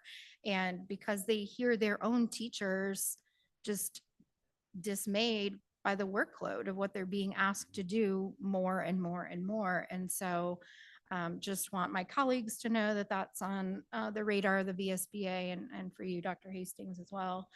And then wanted to also share observation. One of our strategic goals is to attract and retain more teachers of a diverse background. And so I specifically had questions about that when I looked at the slides and noticed that there were not many HBCUs listed. And after some conversation back and forth with Dr. Gurley, I think really impresses upon me that we have gone in years and people don't want to come to Charlottesville. And so we can do all the work that we want on the recruiting side and send you everywhere. But if the perception of Charlottesville is what it is, and I'm asking for my community and colleagues at City Council to really lean into this and understand what culture looks like in Charlottesville, and they don't want to come here, specifically young Black families and communities and people of color, they do not want to come here as professionals because there is nothing for them to do relevant to their culture. That's a problem. And I think as a community, that's a conversation I think needs to happen as we talk about housing and as we talk about transportation and all of the things that happen in the city. How are we also attracting a diverse group of people to our community? And so I think just for people to recognize that as a school district, we can only do so much to bring people here if at the end of the day, the city of Charlottesville is not where the diverse people want to live. And so I applaud the work that's being done in that space, but again, we can only do so much and drive so much of that. And so I appreciate what we do, but just know that it continues to be a barrier. So I appreciate the effort and work that goes into that. But as a city, if we don't do better, they're not going to come. So, thank you. And just to, just for public record, what Ms. Burns was referring to is, she had asked a question about our recruitment efforts at historically Black colleges. And what I shared is that we've done a lot of intentional work. Specifically, we've gone to Norfolk State a few years. We've gone to Virginia State every year since I've been here. And we have not brought back one Black applicant to Charlottesville City Schools. And I will say that it is factually, statistically correct that historically Black colleges produce the highest number of African-American teachers yearly. And so, UVA produces a lot of teachers, but they do not produce more Black teachers than historically Black colleges. And so with that being said, we are just not bringing people back. And I do believe that it's due to, what is it for me to do in this community? And one thing that I did think about after I hit send on our communication is that Black people do work where other Black people are. And so, and I say that to say that, the word of mouth referral is like, what's in it for me? So if I find out like, why are you working there? Then maybe I will have an interest to also work there. And so I do feel like that's an area of opportunity for us that, we can get our friends here, but just informally and having conversations, it still comes back to yeah, but that's not for me. I want a nice brunch on Sunday. And, I want to see people who look like me, and it's just not available. And so, and I will say that, young graduates of all color, though, say the same thing, that on the weekends, they're traveling to Richmond, they're traveling to DC, they're going places where things are happening. And, Charlottesville is a bedroom community, but it's not a bedroom community for Black folks. Thank you. I appreciate you adding that context. I don't have any. Wow, that was a lot. I feel like he was talking to me. Okay, I did want to ask about the increase in the tuition reimbursement because it's at 1,000. What was it previously? 500. Okay. And then I wanted to say how I'm excited and I would love to hear feedback about the ADCCS volunteers with the teachers, working with the teacher-student partnership. I think like the buddy system is really important when you're starting a new career and having someone who's experienced to kind of help you along the way. It's really important. So I really appreciate that new component that we are putting together. Thank you. Hey, Dr. Hastings, thank you. Just quick question about the Growing Our Own or the I Teach program. So you said we're in the midst of an application. So what are the barriers or what steps are we waiting So for? we're waiting on the state. So we've submitted the application and this would not be until the coming school year. So we're in the application window, I think May. So by May, we'll know where we stand in this process. So what are the criteria to be approved? Like any school division or is there, or So what are the limits? The state has established a set of criteria for this program, and each school division had to submit something that said, this is how we intend to reach the goals of this program and how we'll make it work within our school district. I'll extend that language by saying we have to be very clear about the professional learning and support we're going to provide for them. I'm So sorry, we have can to you go come one up more with time? a tiered approach of how we're going to integrate them into the system and provide them opportunities to learn at the same time while they're being the professional.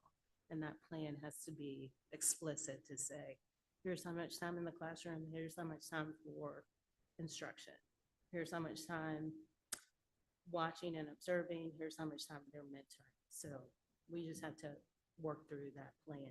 So we'll get some feedback from the state on what we presented, and then they'll ask us to tweak, and hopefully by May we have everything set. So I'm smirking and I don't know if people can say this, I mean, see this, but it seems to me like we hear a lot of these great potential programs that the VDOE offers or the state offers, but they kind of then throw it at school divisions and say, show us what you're going to do, where we have to kind of create our own, like you said, you had to do a lot of work to kind of show the scaffolded supports that we're going to do. And this is not on us. I mean, I it's actually just. like this one. Pardon me? I'm not always in the state supportive situation, but for Charlottesville to autonomously come up with what we would like it to look like makes it look different than Harrisonburg, who was approved last year. And they've already had 4 teachers go through this process.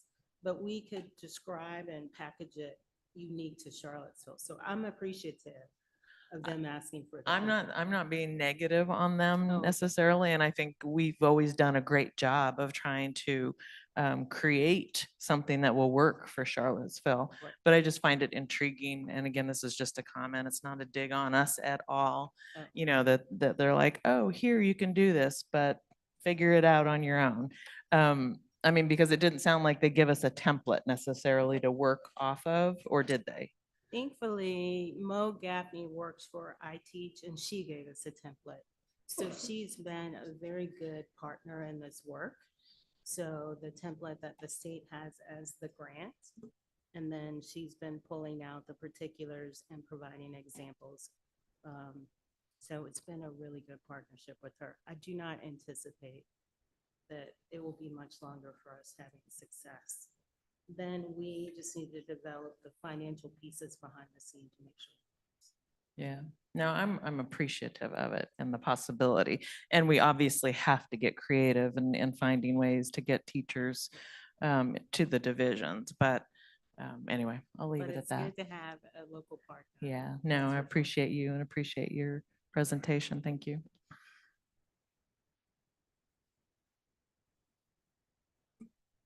Thank you. All right, so next up we have board response to written reports. The first of which are the board member committee assignments for the upcoming year. I think this will come back on the consent agenda next month. And so we've kept things as assigned from last year, but any changes we need to talk about between now and next month if there's any swapping or reassignment of those assignments. We also have our board member committee reports and the outcome of student disciplinary matters. This brings us to our next opportunity for comments from members of the community. I'll start with Mr. Moran, if you wanted to come back up.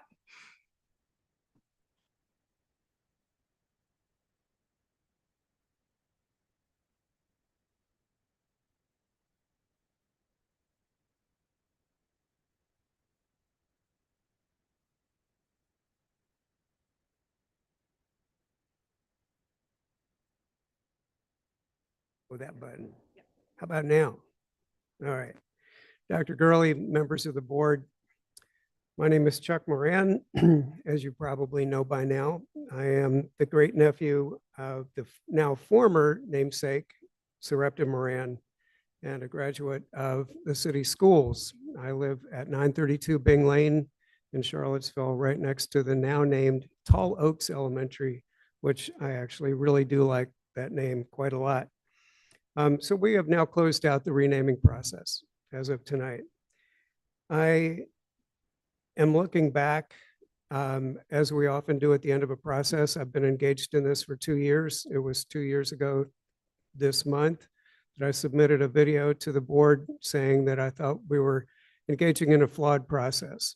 And I still feel that way in a number of ways. In looking back, there have been a number of highs and lows. Among the highs, I think that the individual naming committees was a fantastic idea. I wish we'd instituted that earlier, but it was a really great idea. And I think it came in at a good time, considering that it wasn't earlier. I am grateful to have been selected to be on the Burnley Moran Renaming Committee. I do like the new name that we came up with. I fully support the new name of Sunrise. I'd like to thank Dr. Johnson for running some really great meetings, and I thought those were very courteous and professionally handled. And I'd also like to thank Beth Chuck, who more than anyone in this room engaged with me throughout the process. She reached out to me proactively when a news release was about to come out by phone to make sure that I was aware ahead of time, and she was very responsive during my FOIA request. So thank you, Ms. Chuck. On the low side, there are highs and lows. On the low side, my lows are well documented. If you need copies of my emails, just search through your email under Chuck Moran, and you will see that I've had quite a number of complaints, primarily focused on the documents that were written by Mr. Phil Varner. I still feel like those were unnecessary. I think that going back 2 years ago, what I said as a branding person, and that's what I do professionally, we could have just renamed the schools. We could have very easily just said, it's time for a refresh. Let's just come up with some new names and moved ahead. We didn't do it that way. And so I'm still sore about the fact that a lot of the namesakes were dragged through the mud, including my ancestor, because these documents were not substantiated. In fact, the author himself says that he's not a historian. And he made the point in the Daily Progress that he expected the division to do a deeper dive. And that did not happen as well.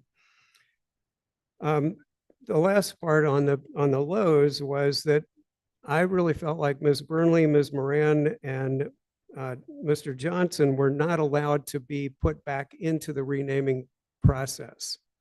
I think that was a failure, because had I been on the renaming committee of any of those committees and had the ability to review, like Jackson Via, the ability to retain the names based on the capriciousness of when those people were born and were able to teach, then we might have had a different outcome. But again, water under the bridge.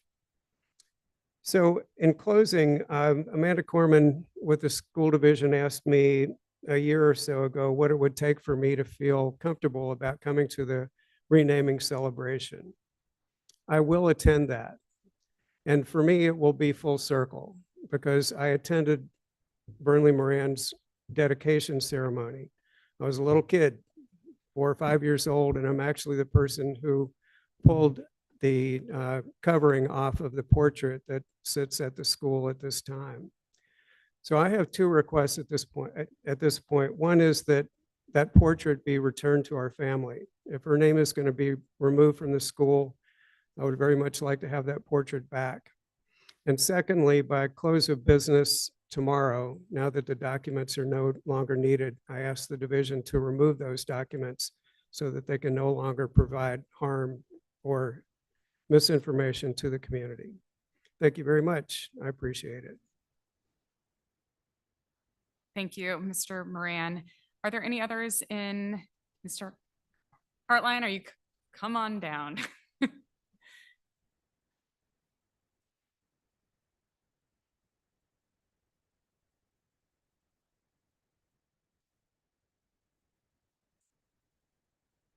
Thanks for letting me speak again this evening. With the naming process of the schools coming to a close, I just wanted to know where in the process is the name for Walker Upper Elementary, name for Haswell Hunter Walker. In the board meetings I've attended, I haven't seen any information on where this name is or where it's going. I do know that the building will eventually become the preschool center, but what will happen to the name? I'm curious in my involvement with the naming process, and I look forward to hearing where we go with this final name left. Thank you. And I will go ahead and speak to that. We're going to we will be sunsetting that name during the when the school closes on next year. So that's why it was never included in the naming process. Thank you. Any other members in the media center wishing to give comment? All right, looks like we have somebody in the Zoom room. If you are interested in giving comment, you can raise your hand. All right, we will close out our final public comment section and move on to comments from members of the board. I'm going to start just by saying I'm sure I was joined with many of my fellow parents in the division being excited to send my child back to school this morning after an extended time off. But I just wanted to highlight just the impact that the schools have on our community. The loss of instructional time, access to food and basic needs that we heard highlighted earlier tonight, access to mental health supports, that aside from the inconveniences that schools being closed pose to families. Mr. Hartline doesn't let us forget, as he shouldn't, the car fire that happened at Jacksonville last year. That was a result of leaves not being removed. And now we're seeing the ongoing impacts from this storm impacting our schools. And so I just, maybe this is a request for a written report, but something that just really delineates the responsibilities of school personnel and our colleagues in the city. Just so that we can be clear. I feel like we are clear, but perhaps our colleagues are not clear on who is responsible for what. What is the role of a custodian and school personnel in cleaning up after a storm? And what are we paying the city a good sum of money annually to take care of? And so that is my request. I appreciate Dr. Gurley, you and your team and the efforts that you've made this week to communicate with the city and to work to get our kids back to school as safely as possible. Thank you. Mr. Meyer, head your way. Mr. I'm going to build off of it, and thank you, Mr. Hartline. I always appreciate your observations and your comments. I do want to let you know that I sent 10 requests to the city this morning through the Seville app to have sidewalks cleared on Harris Road so that kids could walk safely to the school. And unfortunately, the responses I got back from them were that the task has been completed. And it was their responsibility to, as of 6:30 a.m. yesterday morning, to go out and review the safe routes and cite homeowners who had not cleared their sidewalks yet and give them 24 hours, which should have completed, sorry, this morning at 6:30 before our kids were supposed to walk to school, and they were supposed to send out crews today at the cost of the homeowner to clear those sidewalks. I hope that's happening around the city. I haven't checked it, but when I drive home today past Harris Road and Jackson Bayou, I will be verifying again and sending another note to city council asking them to do their job and or hold their city staff accountable for doing what they said they were going to do, which was cite homeowners for not clearing their sidewalks. So all that said, and getting to, again, building off of what Ms. Dooley, our chair, just mentioned, is there are, unfortunately, this was my kind of unfortunate lesson my first year as school board member, that we do not control. A lot of these things include our budget and a lot of operational functionalities, which I want to focus on and having excellence and do impact the retention of our faculty and staff. And I think Mr. Hartline, the example of the fire, how demoralizing is that to staff? And unfortunately, again, that is not things that I can hold anybody accountable for. So I am asking questions to Dr. Gurley frequently, documenting these things. I think Ms. Powell and Dr. Gurley might get too many emails from me, but please do know and understand, I am thinking frequently about, again, how to work strategically and constructively with our city colleagues to hold them accountable to deliver the services that we pay for and ensure our staff have a good operations and that our students and family can get to school, like transportation, have buses that are not delayed, have bus drivers, et cetera, frequently. So enough of my little soapbox on that. But I do think, in colleagues, looking at 2025 and again, thinking about all of the violence and emotion, not all the violence, but a certain amount of in our community and emotional challenges our students face, I would like to hear from city colleagues and specifically probably the police department on what are they doing to proactively engage the youth of our communities and de-escalate the violence that's happening. Because as I think we've commented frequently, these are things that are coming into our schools and impacting our ability to, our students' ability to focus on learning and our ability to have a structured school environment that promotes learning.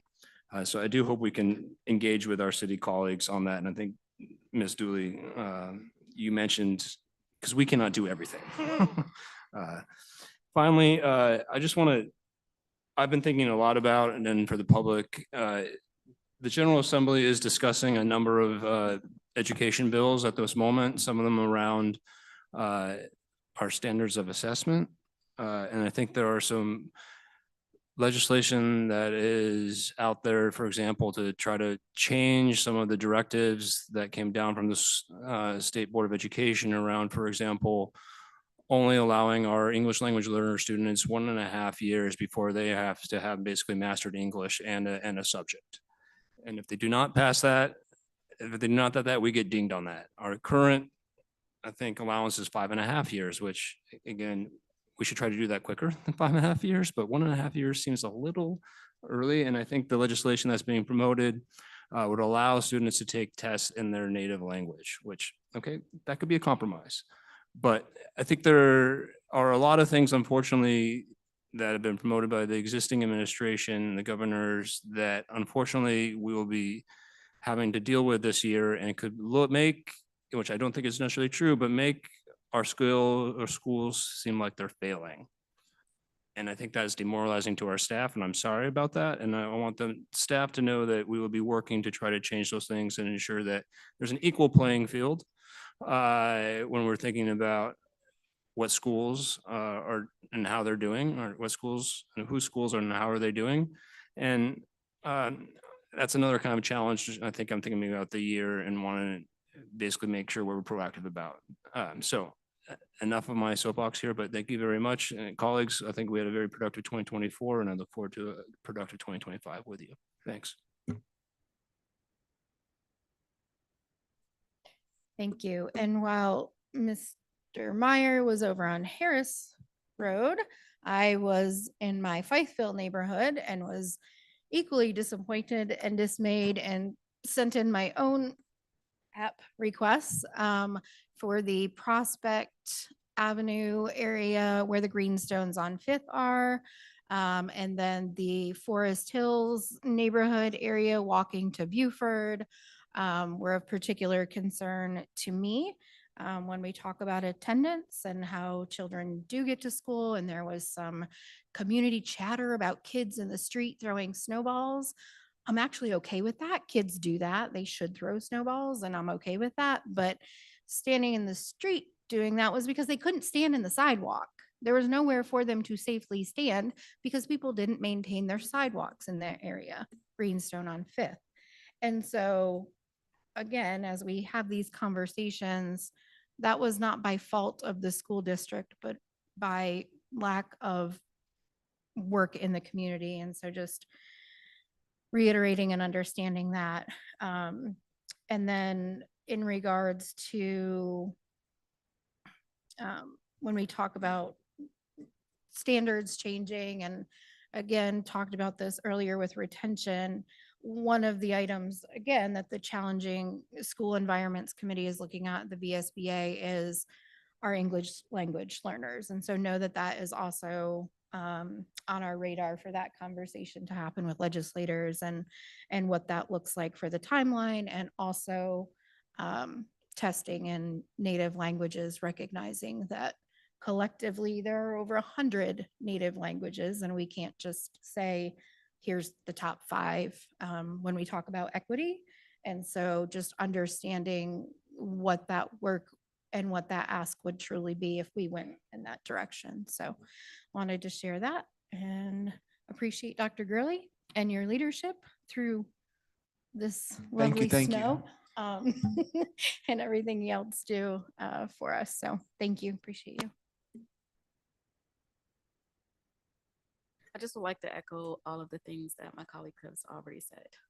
And I also do want to thank, take this time to thank Dom and Lisa, Lisa as the chair and Dom as the vice chair, for not only your work, but for your mentorships behind the scene that nobody gets to see. So I appreciate you both.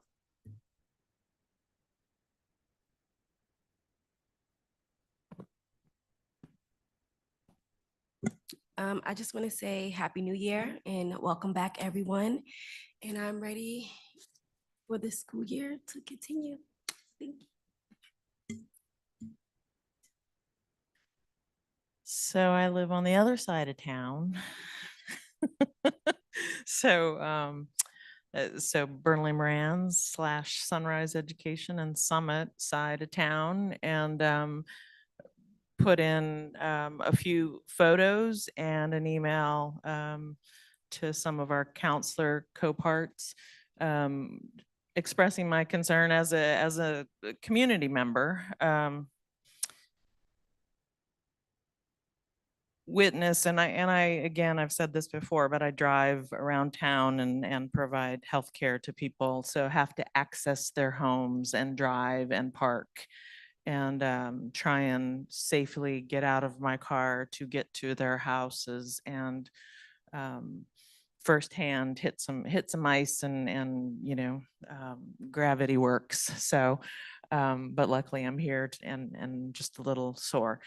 But anyway, big concerns regarding just inaccessible crosswalks. I mean, throughout the entire city. I mean, people standing. I mean, I watched people stand like, how do I navigate this? Stepping through ice and piles of snow to try and get to a crosswalk. 4-foot piles of snow at dangerous intersections when there's no snow. So these were just a couple of examples of pictures that I sent, and with an awareness that it's been a while since we in Charlottesville have had this much snow, and the snow that we have had the last several years typically is followed by temperatures in the high 40s, sometimes 50s. So there's a melt that happens. So trying to just maintain that and an awareness, and the number of snow plows that are out there, and probably contracting people to just put on those big old plows on the front of their trucks.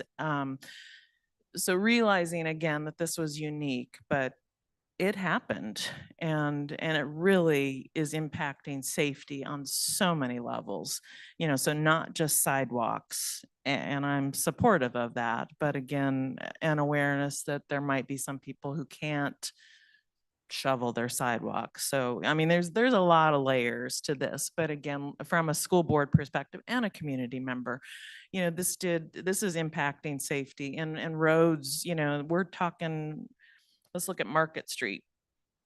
2 lanes, and you should have parking, on at least one, if not both sides and parts of that. It is maybe 1.5 lanes of accessible driving, maybe a little bit better as of today, but no parking, no parking available in front of the Central Library on Market Street. I mean, so there's a lot of work, a lot of concerns. I'm sure our counterparts at the city are hearing about this, and I don't have an answer, but we all, again, we know we can do better, but safety and yes, getting our students into the buildings, taking care of our neighbors, it can also be a part of it, outreach, and just knowing who can and who can't get out of their homes, trying to help in that way. But I appreciate, and I know also that Dr. Gurley and Ms. Powell, have been on the phone, and I know that the city's aware. But I hope, as my colleagues have also said, that we're doing the best, and it's a tough call to delay school, to cancel school. For some people, it's not the right call, and it won't be the right call until there's no snow on the roads, and that's a reality for some. So. Again, I don't think, or I do know without a doubt, we prioritize safety of staff and students. But this was unique, and it's really, really hard. And we're supposed to get a little bit more snow tomorrow and Saturday, I think. So I appreciate everybody. I appreciate Mr. Morse working with me the last year. I appreciate the rest of the school board. It's been a pleasure, and it's an honor to work with all of you. And I look forward to this next year as well. So stay safe, everybody. Thank you. Thank you. Dr. Gurley, any remarks? All right. I just want to, just thank everyone for the grace that they've extended over the last few days. It's, one of the hardest jobs of the superintendency is, snow days, because like every day, we're prioritizing student safety as well as the safety of our families and our students. And so I know people come from everywhere, and it's, one of the emails I received yesterday was like, I live in this area, and what do I do? And I want you to first prioritize yourself. And, I know you have a decision to make for yourself and your families. But ultimately, I think what you heard today is, there are other variables. So I do want to thank, our bus drivers. I gave transportation a call this morning, and it's like, just want to make sure we've looked at the roads clearly, because I'm taking my advisement from them, and I want to make sure we've looked at the streets and make sure that we're just taking our time. We get there when we get there. And I also want to thank the people who are, the communities really rallied together. I really want to thank the folks who have helped our students get to school. Students have normally walked, and, I know that there have been instances today where we've helped students to get in vans and cars and get to schools. So I appreciate that. And I also want to shout out some students. I typically don't like to copy and paste emails so that students get the same email. So I think I just really want to shout out some students out, because since I've been sitting in this room, I've gotten a lot of emails from students, and just they're sharing their concerns about, sidewalks at the schools, sidewalks in the communities. So I just want to acknowledge Sophia, Hayden, Josephine, Hart, Elodie, Jane, Eli, Naomi, Skylar, Macy, Riley, and I think there was one other student. Maybe I already responded to that student, but I just want to thank you all because I hear you. I definitely understand, the road conditions are different all over the city. Your voices mean so much to me. I thank you. I thank your teachers for suggesting that you reach out to me because, as we hear from our student rep monthly, your voices matter. And so many of you have talked about the sidewalks at the school. And so I've already forwarded on to your principal. He's already assured me that we're addressing it. And so just be safe in your travels tomorrow. There's a 2-hour delay, and just, use your best judgment to our staff. Great, thank you, everyone. We do have some upcoming meetings. Thursday, January 30th, we have a budget work session back at Walker Upper Elementary. The following Thursday, February 6th, is our normally scheduled school board meeting back here. Starting with closed session at 4. And then on February 10th, we have a joint work session with our city council colleagues back at Walker. And we have the wrap up. Did I skip it? Oh, Ms. Swift's not here, so I didn't even It's mention me. that, but it's you. So I just want to make sure. So I'm going to provide you all tomorrow a copy of the administrator evaluation that we use, the template for that. And I want to make sure that I'm saying the same thing. In terms of the roles and responsibilities, we're really clear on that. So what we can do is is it specific for snow? No, I think snow falls under it, but general grounds maintenance. Yes. Um, So what I'm going to do is I'm going to give you our interpretation of what that is, because as we saw with like the Johnson project, I love our city partners, but they struggle with what's facilities and what's parks and rec. So we can tell you what we believe it to be, and then some of I that think they that would be struggle. helpful, and that can perhaps start a conversation between us and All right. city council to ensure that we are all clear on who should be doing what. Grounds. Okay, so. And Mr. Hartline, don't Don't cut clean those the tree trees. lines. We will make sure the tree line gets taken care of. Please. All right, and with that,